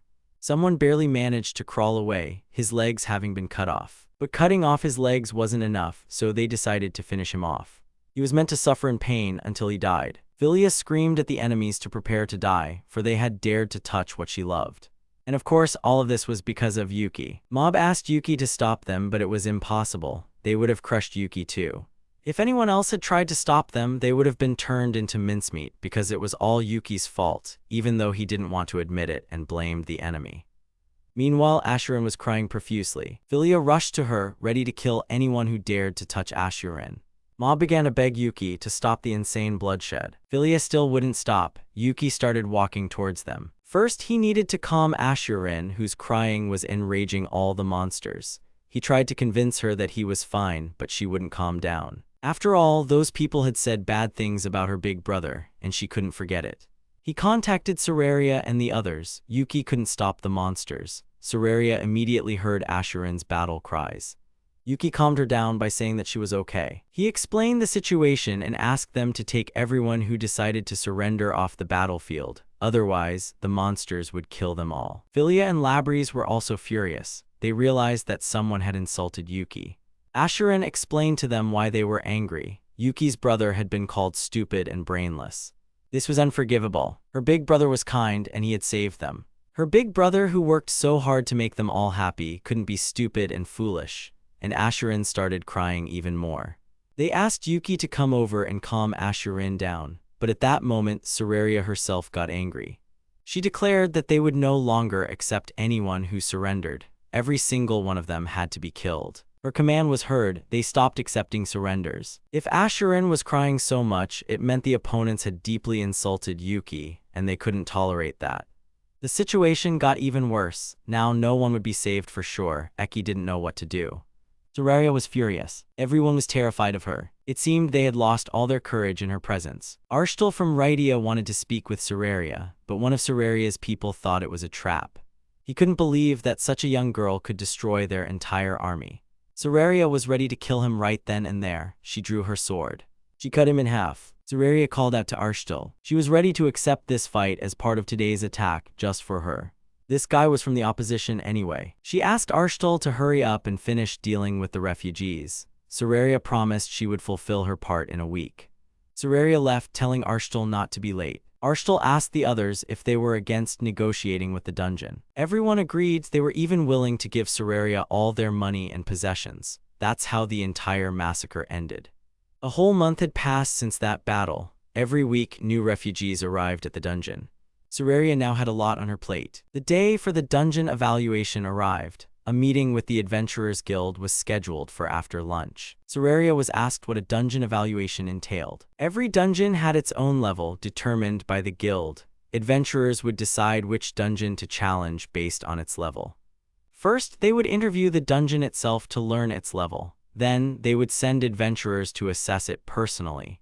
These adventurers had to report if there was any discrepancy between the dungeon's self-assessment and their own. This is precisely how the difficulty level is determined. They had no experience creating a dungeon, so they were hearing about this for the first time and were very excited. After all, it was the first dungeon they had ever created, and they were very curious to hear the adventurer's assessment. Suddenly, someone knocked on the door. It was Delilah. She called Sararia and Quarrel for lunch. They hadn't decided what to eat yet.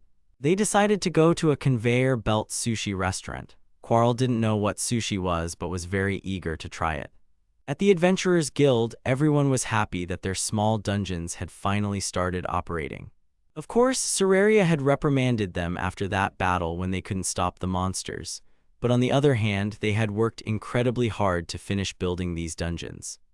They really wanted to please Yuki. Even now, he was tirelessly studying different races every day. Everyone gathered for the dungeon evaluation meeting. Millie introduced everyone to Mr. Rock, the master of the Adventurers Guild, and his assistant, Kina. Naruya was also there. Items made in the dungeon were considered dungeon treasures, and fairy-made items were especially prized. The Adventurers Guild decided to fully support this dungeon and wanted to make amendments to its management. This was a bold statement on their part. However, they were only going to manage mini-dungeons. It would be problematic for them if they were to create monsters and distribute dropped items. Among the items, there could be rare ones, and they could endlessly spawn monsters and fight them to collect these rare items. This meant they could claim all the rare items for themselves, and if they used them to craft new items, their value would plummet. Sararia wanted to know if they would change anything else. Indeed, that wasn't all. They also wanted information about the monsters that would be in the dungeon so that adventurers could be prepared for battle with them. This was necessary to defeat these monsters. Of course, all adventurers would want to have this data. They were about to move on to discussing tactics when Mob interrupted them. He didn't want to participate in the dungeon exploration, although he already wandered there sometimes, so it wasn't a big deal for him. Mob was also an 8th level adventurer, which was enough for him to become an appraiser. Yuki expected Mob and his squad to prove themselves in the dungeon. He tried to reassure him by saying that the monsters would only have tasers, but even those were enough to knock a person out. Mob had seen the dungeon documentation. The lowest level of monsters there was 120, yet Mob had only recently raised his level to 100. They needed to worry about the safety of the other adventurers, and just for this once, Soraria entrusted them with a ring of return. They could use this ring if things got too dangerous. Their mini-dungeons were comparable to medium-sized dungeons by standard. Even if the monsters were considered safe, no one knew what could happen there. Soraria wished Mob good luck and asked him to conduct a briefing. No matter how much Mob didn't want to, he had to. Soraria promised to treat him to some good alcohol upon his return.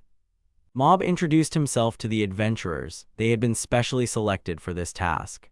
Anything could happen during the appraisal, and it could lead to their deaths. Therefore, they couldn't let their guard down. Especially when the dungeon was created by a very nasty person. Soraria hit him. She asked who he was referring to. Of course, it was her, the dungeon master. The adventurers jumped, realizing that the dungeon master herself was before them. If they showed what they were capable of, they could receive praise from Soraria herself. She thanked them and asked them to give their all in appraising their dungeon. Ovik and Luri, both level 7 adventurers, were thrilled to meet Mob, the dungeon's protector. In the past, Ovik had saved a shipment from a monster attack. Luri was one of the few survivors, and with no other choice, she sold herself into slavery. From then on, Ovik decided to look after her. In the early days, he unleashed all his lust upon her, but even so, she forgave him. They stayed together, growing stronger as adventurers. Once she could stand on her own 2 feet, he freed her from her shackles.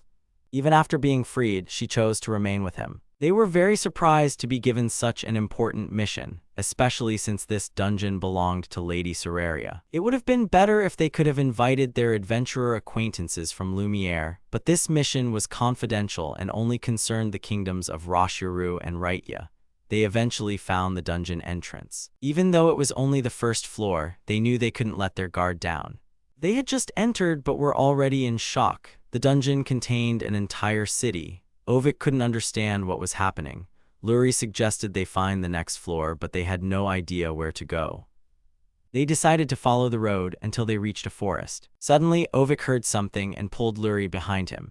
He drew his sword and struck. Their first monster was a kobold. They were lucky, aside from the kobold's specific traits. Kobolds were dog-like creatures, so they were fiercely protective of their territory and comrades. It was fortunate they hadn't been noticed, otherwise an entire pack of kobolds would have attacked them.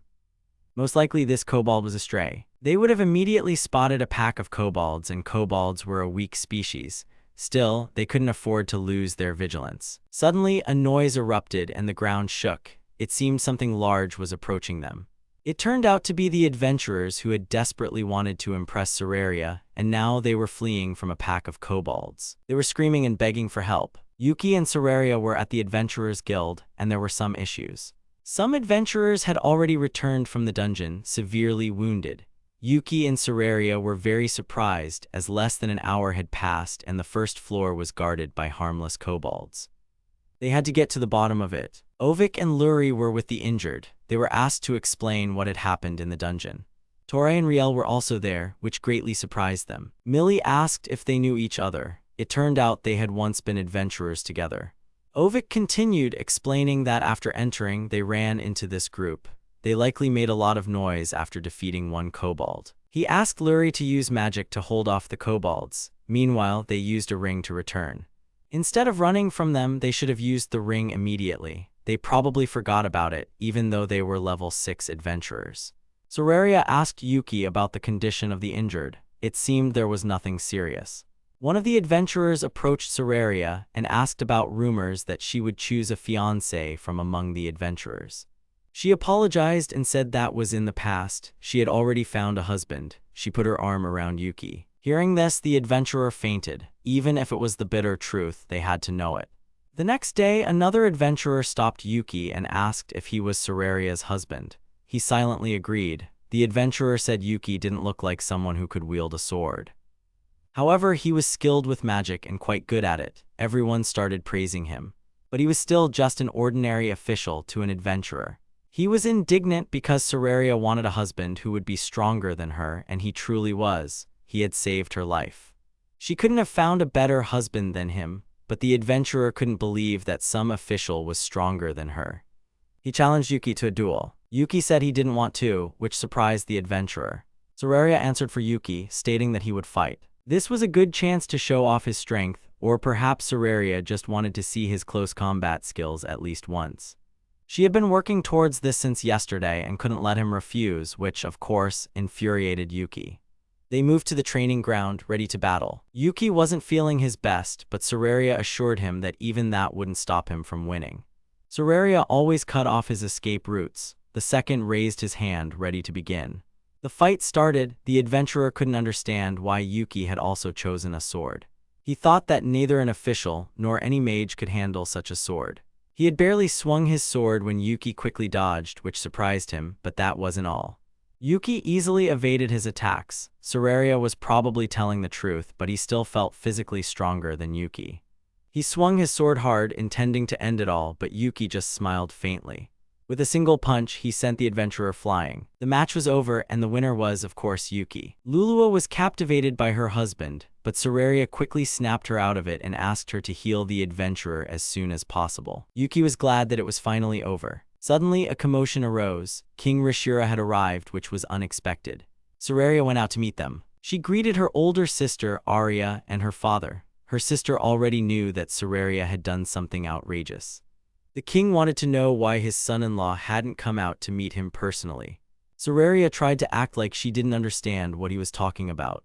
She was outraged. The king wanted to collect taxes from Yuki. They could have already become an independent country, but chose to maintain friendly relations with Rishira. Soraria exuded hospitality. The king still remembered her as a little girl who wanted to be a bride. Soraria simply pushed the king, and he tumbled head over heels. Her sister was surprised that she easily struck their father, who was level 92. Soraria told them that her husband was busy evaluating the dungeon. That's why Soraria herself came out to meet them. The king was surprised, as he thought this place was the dungeon town itself. Soraria told them to follow her, saying she would show them everything. Yuki apologized for not being able to meet them in person.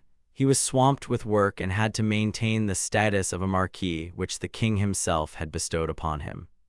He needed to start everything with a clean slate. The king was surprised. The king decided to skip all the pleasantries and asked about the dungeon's affairs. Part of the Adventurers Guild was located in Rydia's territory, but it also held significant power beyond its borders. To place anything above the guild was tantamount to challenging the entire guild. But they had nothing to worry about. It would take some time to evaluate all the dungeons, and the Adventurers Guild Master was currently enjoying all the benefits of the dungeon. The king was pleased to hear this. Now he wanted to move on to the main issue. He asked for an explanation regarding the situation with Rydia. First, Rydia was supposed to send compensation to Soraria, which would go towards reconciliation with Galtz.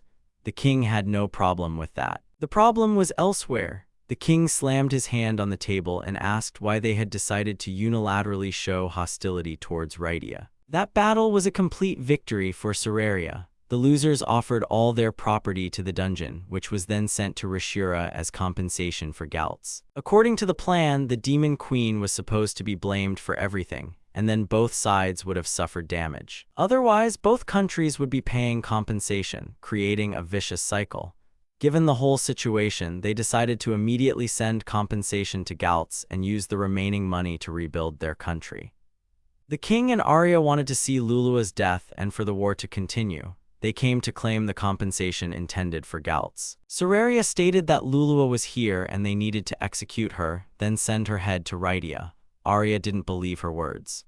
They thought Lulua was already in Rydia. As a debt and to extend good relations, Rydia had married Lulua off to their husband. This dungeon was so important to them that they decided to marry off Lulua. If they condemned them, it would be tantamount to war. Arya slammed her fist on the table and began to plead with Soraria. They would no longer touch her if she stopped Lulua's execution. They didn't want to start a war. But the king still had business with his son-in-law. He understood that Soraria's money should have been used for Galtz's compensation. However, this shamed Galtz. Even if Rishira was the first to show hostility, the Demon Queen was to blame for everything. But for some reason, it was Rishira who had to bow her head. Yuki decided that if Galtz didn't reciprocate, other countries would consider it rude. Yes, it was indeed a matter of honor. Therefore, Rashira accepted the gift from Galtz, and now they wanted to send this gift to the dungeon. Although at the moment the dungeon didn't need anything, and Yuki agreed with that. But they really wanted Yuki to accept their gift. It was just a kind gesture from Galtz, but Yuki felt something was off about it. They were offering him the 7th princess of their country. Yuki was angered by the old man who treated people like objects. Suraria was also displeased about being saddled with Galtz's princess. The others thought she should respond to her father and say it was wrong to treat a girl like an object. But if they refused to accept the princess, she would constantly be passed from hand to hand.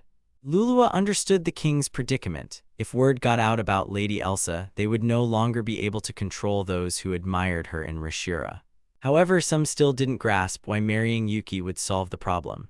Before explaining, she asked Suraria to correct her if she made any mistakes. Initially, it was meant as a gesture of respect from Galtz to Rashira, but they still didn't understand why it had to be a princess. Everything had to be proportionate to the compensation. It would be disrespectful to send many daughters of lower nobility. That would be equivalent to inviting many spies into their country. The main thing was to have one potential spy.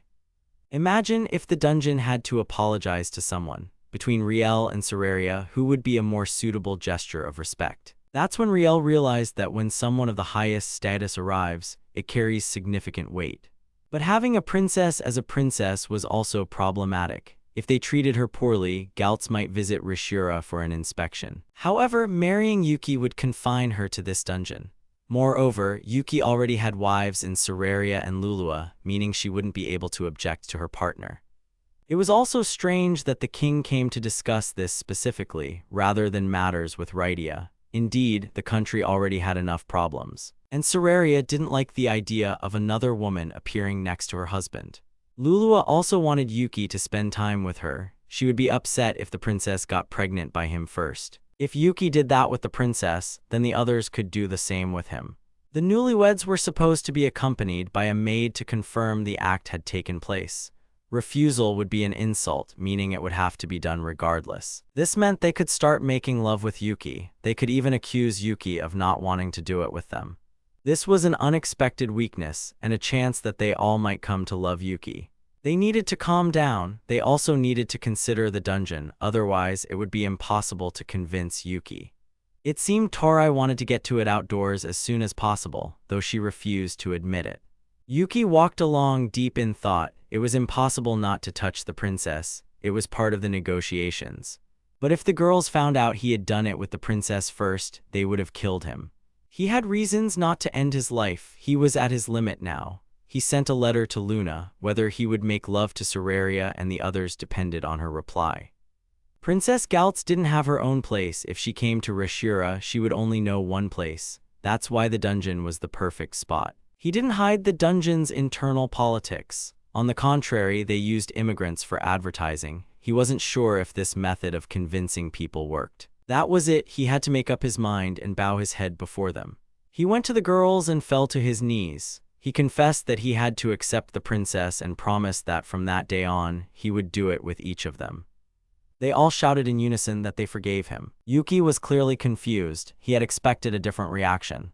But they asked why now. He confessed that they might hate him, but that wasn't the case. He was the dungeon master and could be a monster. This meant that if they became pregnant, there was no guarantee that the birth would be successful. The girls were clearly scared. Demons would impregnate women and then kill them. This was what Yuki feared. He prioritized their safety. But they still wanted to carry their husband's child. Diria suggested that she be the first. She could endure the pain anyway and wasn't afraid of her stomach being torn open. He asked them to calm down and said they would check on it. He knew she was watching him and asked her to come out. Suddenly, Luna appeared out of nowhere. The goddess descended to them. She asked if they had treated Yuki well. Seeing all the girls, she was surprised. How could Yuki have created such a large harem in such a small place? He asked what the answer to his letter would be. She said that even if they got pregnant, they would be fine. Suraria was happy to hear this, even if she didn't understand who it was. Luna said she was a goddess. The girls thought he needed to see a doctor. They didn't believe her, and Luna didn't understand why they wouldn't. She asked him to convince his wives. Yuki refused. Then he asked her to summon the god of this world. That was easy enough. And if the summoned deity played along, then maybe they would believe that she was also a goddess. Yuki was sure it wouldn't help. He asked her to call Lilith because there was one girl here who had seen her. Lilith appeared immediately. The girls recognized Lilith. Luna asked them to put on a show to lighten the mood. This was a clear abuse of power. They finally acknowledged that Luna was a goddess. She also asked Lilith to give them her blessing. Each of them asked for what they desired. Some wanted to have Yuki's child, some wanted to avoid miscarriages, some wished for safe childbirth, and others wanted to boost their stats. She also granted everyone recovery magic. The same blessing needed to be bestowed upon the 7th princess of Galtz. Luna was pleased, the atmosphere became lively, and the little act was a success. Everything was resolved because Elsa was a saint, but Luna still allowed Lilith to bestow blessings on citizens of another country. But Luna was glad that Lilith was able to strike a blow to Rydia's prestige. Lulua was also from another country, but she was fine. However, those were Yuki's problems now, not Luna's. But now they could have safe childbirth. They were already eager to have a baby for their brother. Now Lilith was ready to help them with anything they needed. Lulua didn't know what to tell Lady Alster back home. After Alster received Lulua's report, she was so shocked that she fell out of her chair. This was a dungeon managed by Lady Elsa. It was a good one. Shara, the 7th princess of Galtz, was happy to be there, but her maid thought she would just be some kind of toy in this place. There was nothing good or bad about it. They were doing this for their country and couldn't give everything to the demon lord. The princess didn't even care that she was being sent away. The princess understood Kiel's concerns, but it was necessary for the country. Her siblings had decided to end their disputes with Rashura by giving her away. At least now they didn't have a war. The princess was very wise, even though she knew that in the eyes of her siblings she was still a child. Even though she already had a large chest and hips, Kiel was sure that any man would like the princess. She just didn't understand why she was sent to such a distant place.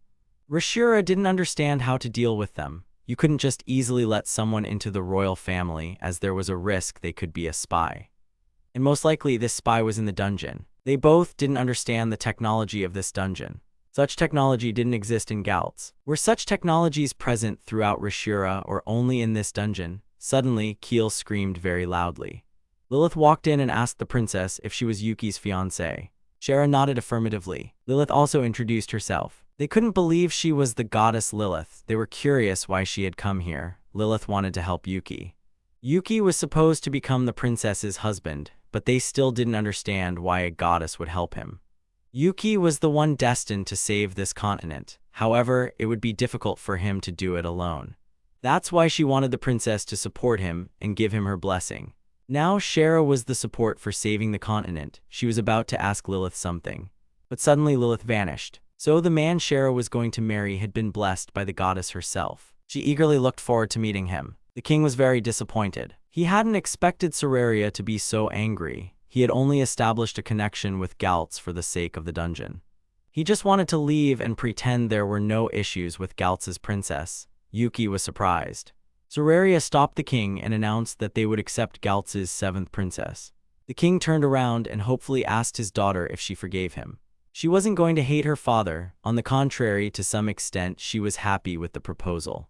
The king calmed down and told her he loved her. Soraria barely managed to say that she loved him too. He was very happy to hear that, which couldn't be said for Soraria herself.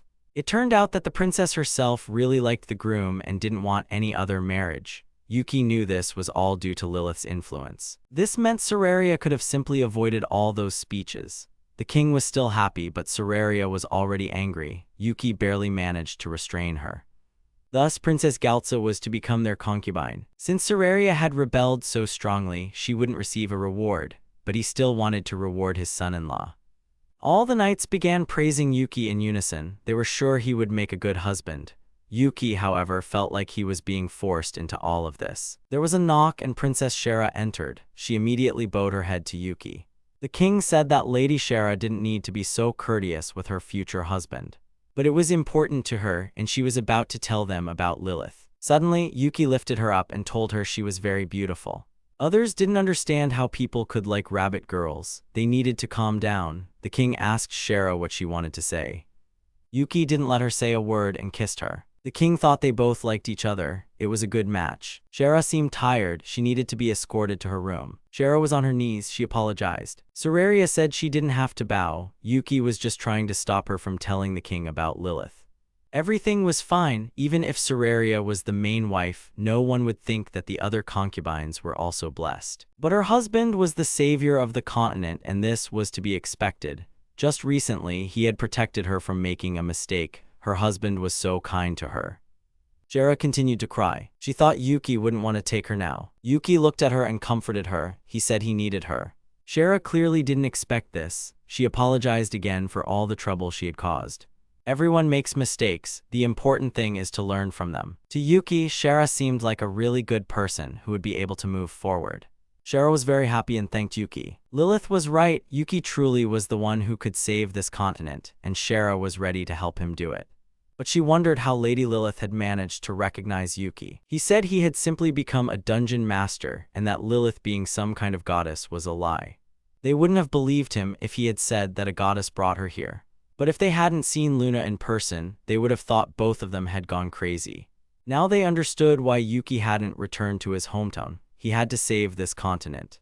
No one present here could have called that nonsense. He created the dungeon, saved Sararia and the others, and overall did a lot of good. They believed in him and their husband. He knew this and was grateful to them. They wondered if he intended to make a name for himself by saving the continent. Maybe he wanted to conquer Rishura or Galtz. You couldn't save an entire continent without uniting it. They had to do what no one else had been able to do. Yuki didn't want to deal with all these problems. So what was his plan? They thought he was gathering people to build a new nation. If he had wanted to start a war, he would have done it a long time ago. He didn't want to get involved in that, especially if he would be hated for it later. Shara asked if he could fulfill the promise he made to Lilith. Yuki decided to explain everything to them from the beginning. Then they would understand why they needed a city in the dungeon. First, he asked Shara how wars begin. It was all very simple. Everything started because of the struggle for resources and land. All lands belonged to someone, whether humans or monsters. This meant it was crucial for a country to possess and protect its land. The more land a country had, the more people it could support, and thus, the stronger it became. The fight for land and resources was the primary cause of wars. Yuki asked Sararia, and she agreed. If the dungeon were to raise its flag, her father and sister would immediately send their troops, as it would be considered an act of war. Yuki was asked about the recent wars in Rydia. They weren't about land acquisition. These wars were necessary to maintain the country's unity. Everything became even more confusing. The country wasn't governed solely by the king. Other individuals were needed to manage the state properly. If the people were dissatisfied and left, the government would become useless. Therefore, maintaining stability within the country was essential. The war between Rishura and Galtz was triggered by Rydia's attempt to assassinate Elsa. Minister Loyal skillfully manipulated Rishura and Galtz, forcing Rydia to take measures to appease its citizens. When soldiers protect the people, they understand that it's their country protecting them. But if the soldiers fail to do so, the people will have questions. They might even start a rebellion. This was exactly what Crack and his squad intended to do. Therefore, to wield greater power, one needed more land. There were 4 major countries in the world, with the rest being insignificant. Yuki wanted to know why. As territory expands, it becomes more challenging to govern the country. It would require immense power. That's why these 4 countries couldn't expand further. They wouldn't be able to easily suppress rebellions in their outlying regions. In the dungeon's case, they had the call skill, which allowed them to communicate regardless of distance. Additionally, they could use Yuki's abilities to create gates. So they had the call skill and Yuki. Sararia immediately understood everything. They could easily unite the entire continent. Yuki could easily resolve any conflict or discord. He was the ideal candidate for uniting the continent. However, Yuki had no intention of creating a state. Everyone was simultaneously surprised and disappointed. He had his own plan, which was part of dungeon management. He was going to share it a little later. War had many downsides, such as a decrease in the working population's productivity. That's why no country starts a war willingly. It requires a lot of money and resources. But sometimes it's necessary to start one if the land can no longer support its people. And then it becomes clear who the winner will be, leaving only negotiations to settle all the terms. 4 great powers were vying for control. Smaller countries survived by seizing land. Therefore, the best way to unite the continent was to resolve all wars and prevent deaths. Yuki planned to build a border between countries. He wanted to create a system for exchanging resources and goods so there would no longer be a need to seize land and resources. He wanted to create dungeons in different countries, connect them, and use them as trade routes. It was a very good idea. Suraria saw a problem with this. Small countries have very few funds and resources, so they wouldn't be able to participate in large trade deals. Rich countries would just get richer and poor ones would go bankrupt. That was a very good point, but Suraria still missed something. Yuki meant that they would create this trade. People would be able to move freely through the portals. This way, all countries could observe each other. Let's imagine Torai has something that Riel desperately needs. How should Torai act in this situation? She shouldn't just give it away. Then Riel would try to steal it, which was precisely the cause of many wars. But if the theft could be observed by other parties, then Riel wouldn't go through with it. Riel almost truly believed this. If a country started a war, all others would witness it, meaning the whole world would be against that country. Riel was right. Under such conditions, no one would want to start a war. But Suraria still had doubts. What could they do if a conflict between countries became inevitable? Yuki suggested leaving it to them. If a country couldn't provide for its people and was forced to start a war, then that country was incompetent. Even if they start a war and it drags on, their citizens can use the portals to escape to a safer zone. Suraria was still afraid of mercenaries and those who would try to raise their status. Even so, there were very few of them, and they wouldn't be able to do it if all the other countries were watching them. Yuki could create a country and unite the continent, but that would require a lot of effort. They decided to focus on managing the existing countries first. Yuki had previously stated that countries that didn't agree with him would fall behind. This was, in a way, a threat. Suraria didn't like this. The dungeon needed to become independent. The fact that the dungeon was under Rishura didn't sit well with Shara. It seemed like Rishura would have control over everyone else. Even if the dungeon were independent of Rishura, Suraria's presence would still tie them together. Yuki apologized for the inconvenience. They would have even more trouble with negotiations with the other countries. Fortunately, they already had 3 representatives from Rishura, Galtz, and Rydia. They would help him with the negotiations. If they didn't achieve anything, they wouldn't be able to become independent from Rishura. It was difficult to gain independence, but they could tell everyone about Lilith's support.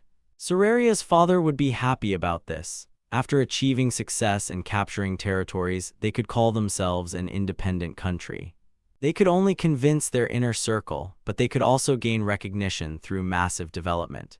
Dungeons were usually considered problematic, so it seemed like independence shouldn't be an issue. However, they had already shown the usefulness of this place, and Rishura's leaders wouldn't want to give it up so easily. It seemed like they would never be able to become independent, but they didn't need to worry about that for now. With the support of the other 2 countries, they could declare their independence. If Rishura opposed it, they wouldn't be able to benefit from open trade. There shouldn't be any problems with Rydia, Lulua said. They could easily talk and come to an agreement with Miss Alster. The problem was with Galtz. Shara was scheduled to travel to Galtz soon to negotiate with them. Once that was done, they would directly connect Galtz and the dungeon with a gate. They were ready to enter into negotiations.